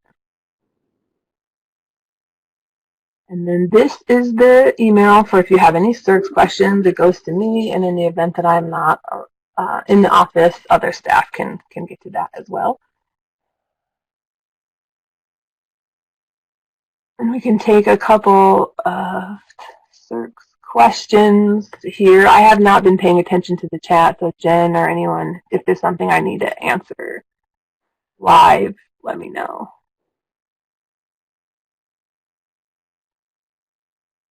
If we could share the links to the autographic webinars when those are available. Absolutely, yes. I don't have any information about dates or times for that yet, but as soon as we know, we'll get them out to you.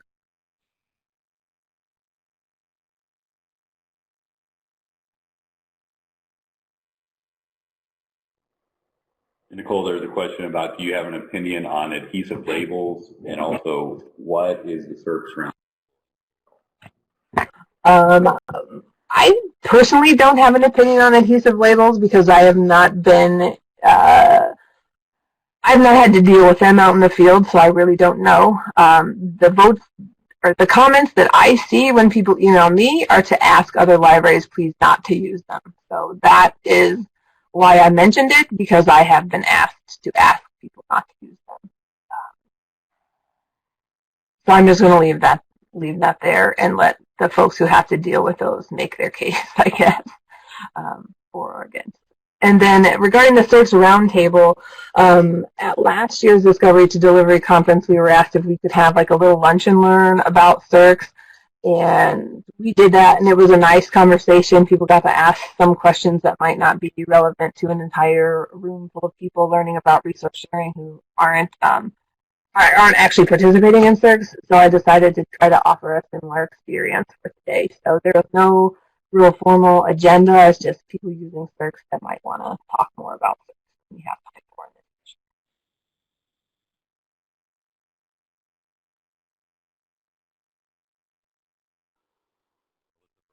Lisa, I see your question about training videos on CERCS. There are still training videos on the Indiana State Library CERCS website.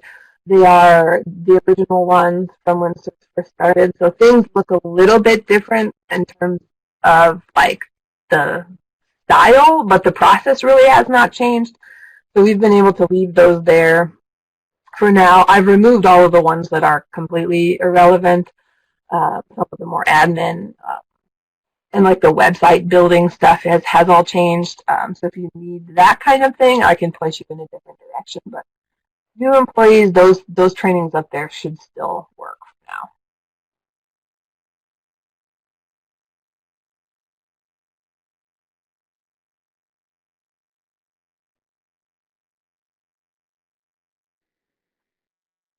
A few people are typing in the comments, but we are kind of pushing up on our timeline.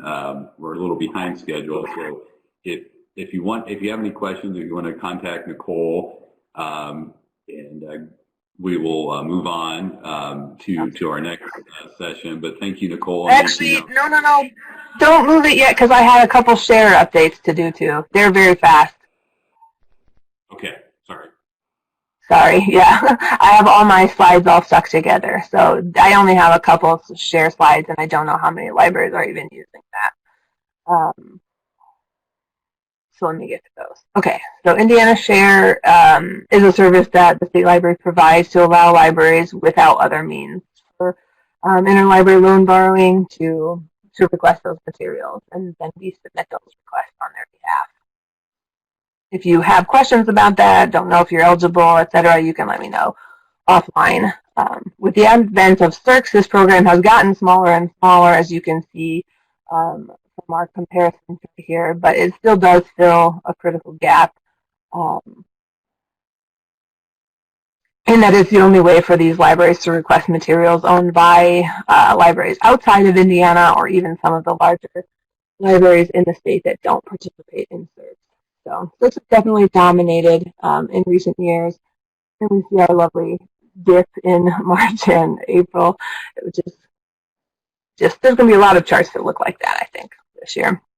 And then incidentally, the fill rate for share requests in 2019 was 83%, so that's pretty good. I don't know what it looks like for 2020. That's a little harder to calculate immediately, so we'll look at that later on. And then 2020 updates, we had an Iliad upgrade in January, which went fine, aside from a few issues people had with passwords. but I think those have largely been fixed. We added Indiana share policies into the Indiana Resource Sharing Manual and implemented a membership agreement for that service as well. And then because I don't really know how many active share libraries we had, I pulled that list of every library who placed requests in the last 2 years, and that was 162 libraries, and 104 so far have completed that membership agreement. That's roughly how many share libraries we have. And I don't have any revelations about 2021 for this, so I say expect more of the same.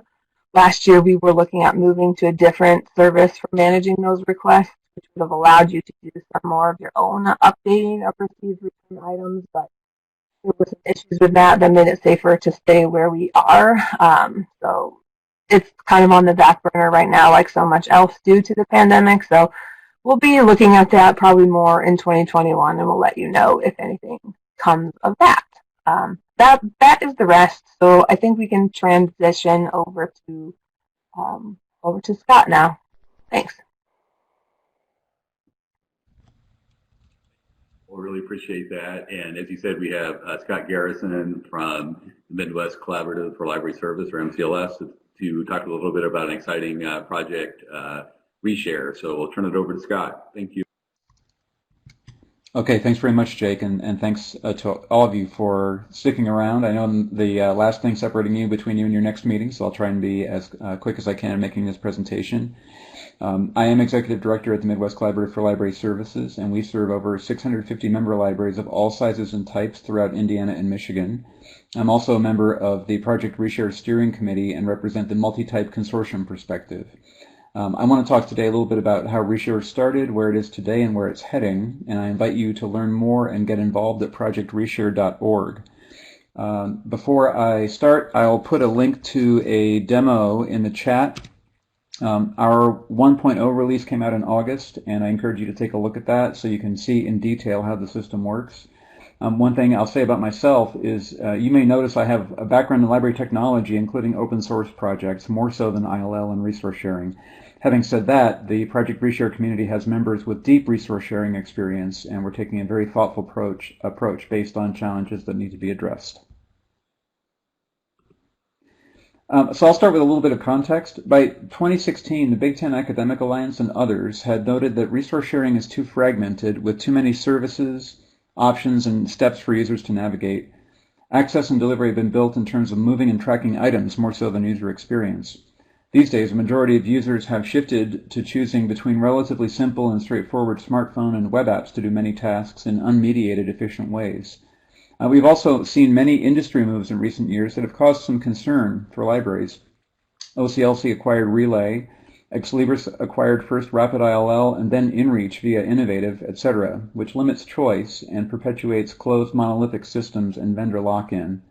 Some existing systems have been well developed over decades, but haven't kept pace with current technology and expectations. Examples include API support, selective system integration, which has led to inefficient processes and workarounds for staff and system administrators, modern open standards implementation, and modular structure.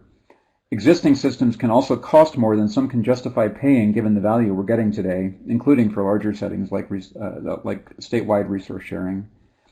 Many libraries feel pressured to adopt relatively expensive modern library management systems that aim to quote-unquote do everything at a time when they also need better central indexes with better data and are dealing with the seismic shifts of shared print, open access, non-returnables, controlled digital lending, and whatever else comes next during and after the current pandemic. All types of libraries need more choice, flexibility, and openness regarding their technology stack from discovery to inventory to fulfillment, reoriented around how users think and function, respecting a variety of workflows and leveraging current standards to the fullest. Many libraries also belong to multiple consortia and need new approaches that allow them to share materials in those consortia simultaneously. While libraries move toward more collective collections, current systems and workflows don't integrate or interoperate well enough to move items between consortia effectively. One example of this in our world is leaving aside the issues of courier logistics to connect Michigan's InReach-based Melcat system and Indiana's Share-it-based Circ system for interstate lending, as some have suggested is desirable, is not possible. So in 2018, a group of consortia, academic libraries, and software developers founded Project Reshare as a new approach to library resource sharing. Development began with user experience design, and the system includes workflows for unmediated borrowing. It's built to interoperate broadly for tasks such as request management via NCIP and the ISO 18626 protocol. Reshare's central index, harvestable into a library's discovery service of choice, is designed to facilitate reciprocal borrowing agreements within library consortia. It's open source, community-owned and driven, sustainable, and intended to be highly scalable. Project Reshare members to date include a growing group who have made financial and in-kind commitments totaling over $300,000 so far, as well as index data and knowledge integration, who have poured major resources into software development. Project Reshare is affiliated with the Open Library Foundation, and the software is built using the same underlying platform as the Folio system. Project Reshare's goal is to develop a consortial resource sharing system that is open source, modular, community-owned, with an initial focus on returnable items and a long-term goal of enabling sharing of collective collections in all formats and empowering library-driven and user-centered workflows. Project Reshare is also a community of equals. Consortia and library members aren't development partners with a vendor building a closed proprietary product. This is really about openness to ideas and approaches within the community's various groups, which you can learn about at projectreshare.org, and the developers and user experience designers. One thing to note is that we have a set of certified service providers who offer Reshare hosting, implementation, and support services for consortia like MCLS. Index Data became the first Reshare certified service provider in 2019. Consortia and libraries may also host Reshare for themselves, which may represent major cost savings in annual software licensing and allow for more efficient administration and support. Here again are some of Reshare's key principles. You can choose your own discovery service to use with Reshare's central index and fulfillment functions. Reshare's peer-to-peer node model takes into account that one library may need to borrow and lend as part of multiple consortia and doesn't necessarily impose boundaries in the same way that current systems do. Consortia and libraries will be able to extend Reshare and write code and apps that serve their particular needs. Using Reshare can be much simpler for users and staff alike, with less sending users back and forth between systems. We're also very pleased to have some member libraries who will focus on thorough usability testing. Some key gaps that I see Reshare emerging to fill include having to use completely separate workflows in different systems to handle returnables and non-returnables. We're designing Reshare to handle different workflows, but using a set of modular apps based on a microservices architecture, so libraries can choose which ones to use or build their own. Also, the system is being designed to allow automating many functions, which should provide a very streamlined workflow for libraries. Again, monolithic systems don't always integrate with each other in ways that promote efficiency, like more modular ones can, which can be especially important as some libraries are sustaining unprecedented budget cuts, including layoffs. Libraries also currently have a lack of options to permit robust controlled digital lending. While the HathiTrust and the Internet Archive have made strides toward this, there is increased urgency for CDL during the current pandemic. For more information about controlled digital lending, you may be interested to read my October piece in the MCLS newsletter, which is now available on our website, mcls.org. Here's a summary of some of the points I've mentioned, and I'll focus in on standards and user experience for just a moment. As I mentioned, Reshare is a peer-to-peer system of nodes with a central index. Nodes exchange messages directly with each other, for example, through a consortium, based on the ISO 18626 standard for messages about requests and transactions. Reshare uses NCIP to create temporary records in a library management system and Z39.50 to check item status. Reshare can sit beside a library management system that does not have resource sharing functionality built in, or it could be incorporated into a standards-compliant system that supports APIs.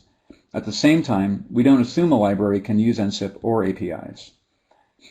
Reshare has a roadmap with quarterly milestones and an agile development process. Each new function being planned has a detailed functional overview document with a workflow diagram and a set of epics, each of which has a list of features and requirements.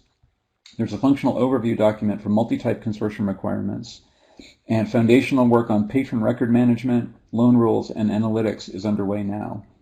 The community is looking at ways to build in flexibility for loan rules to account for different loan periods based on a matrix, including patron type, lending and borrowing type, and item type.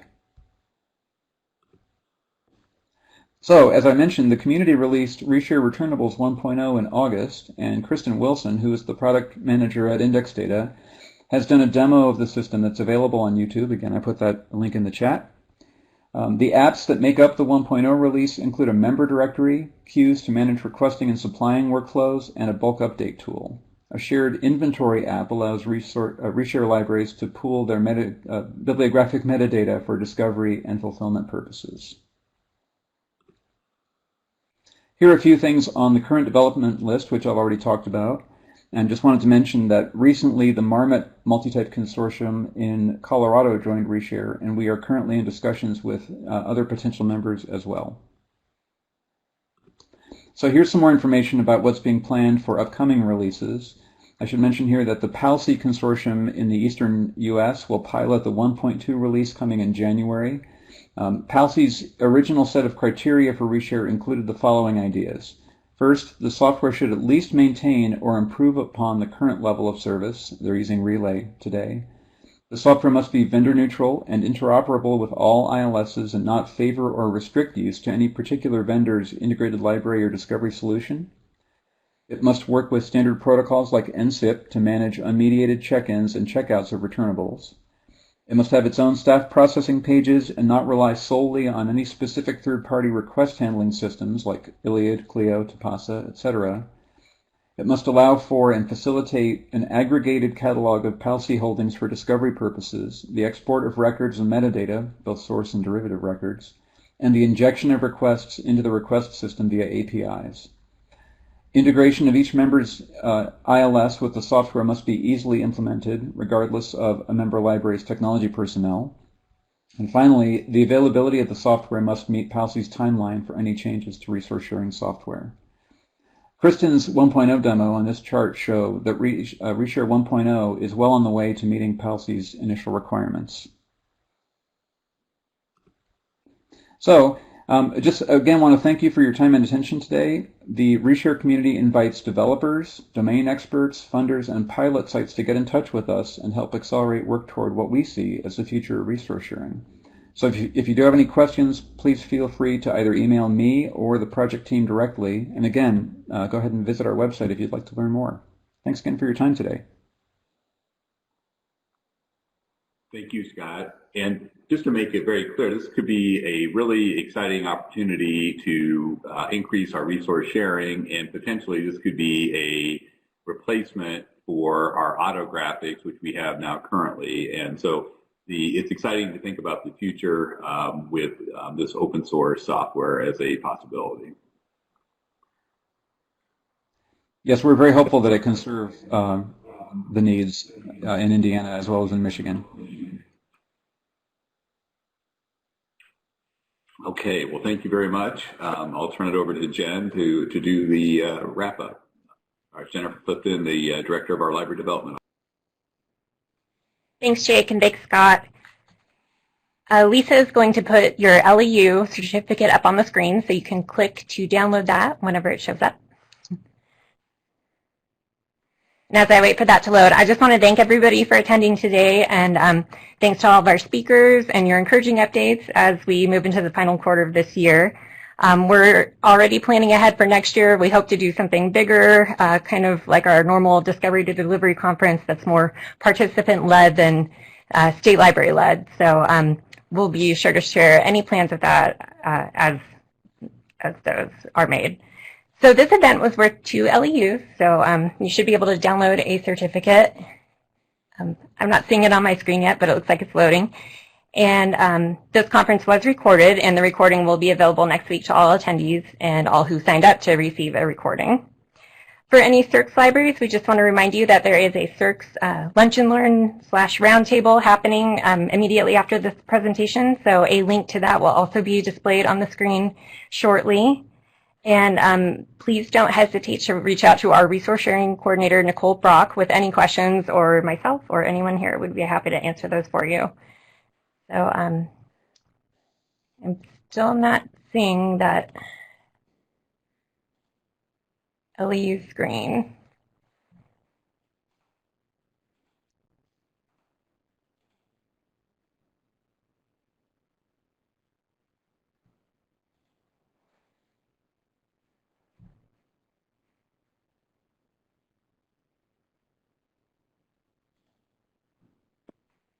The LEU screen is up. Can everybody see it? Yeah. And to get to the web link, you just click on the CERCS roundtable and then click on Browse to.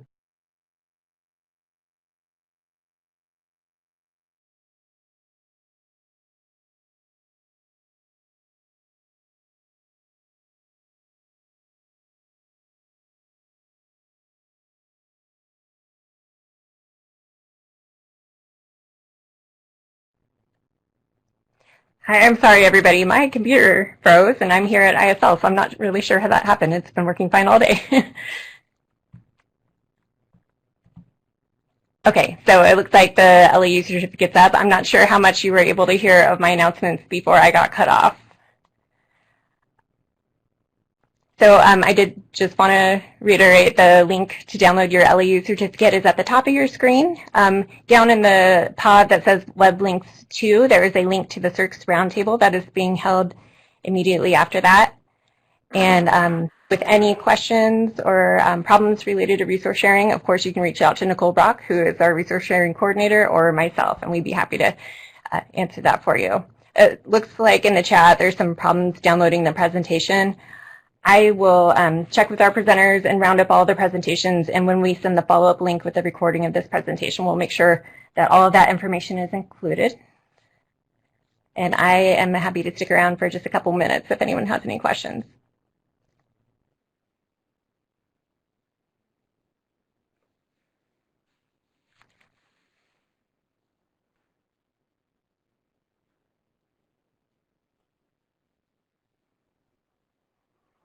As Jen said, she'll be here to answer any questions, but thank you everyone for being here today, and this concludes the conference. Thank you.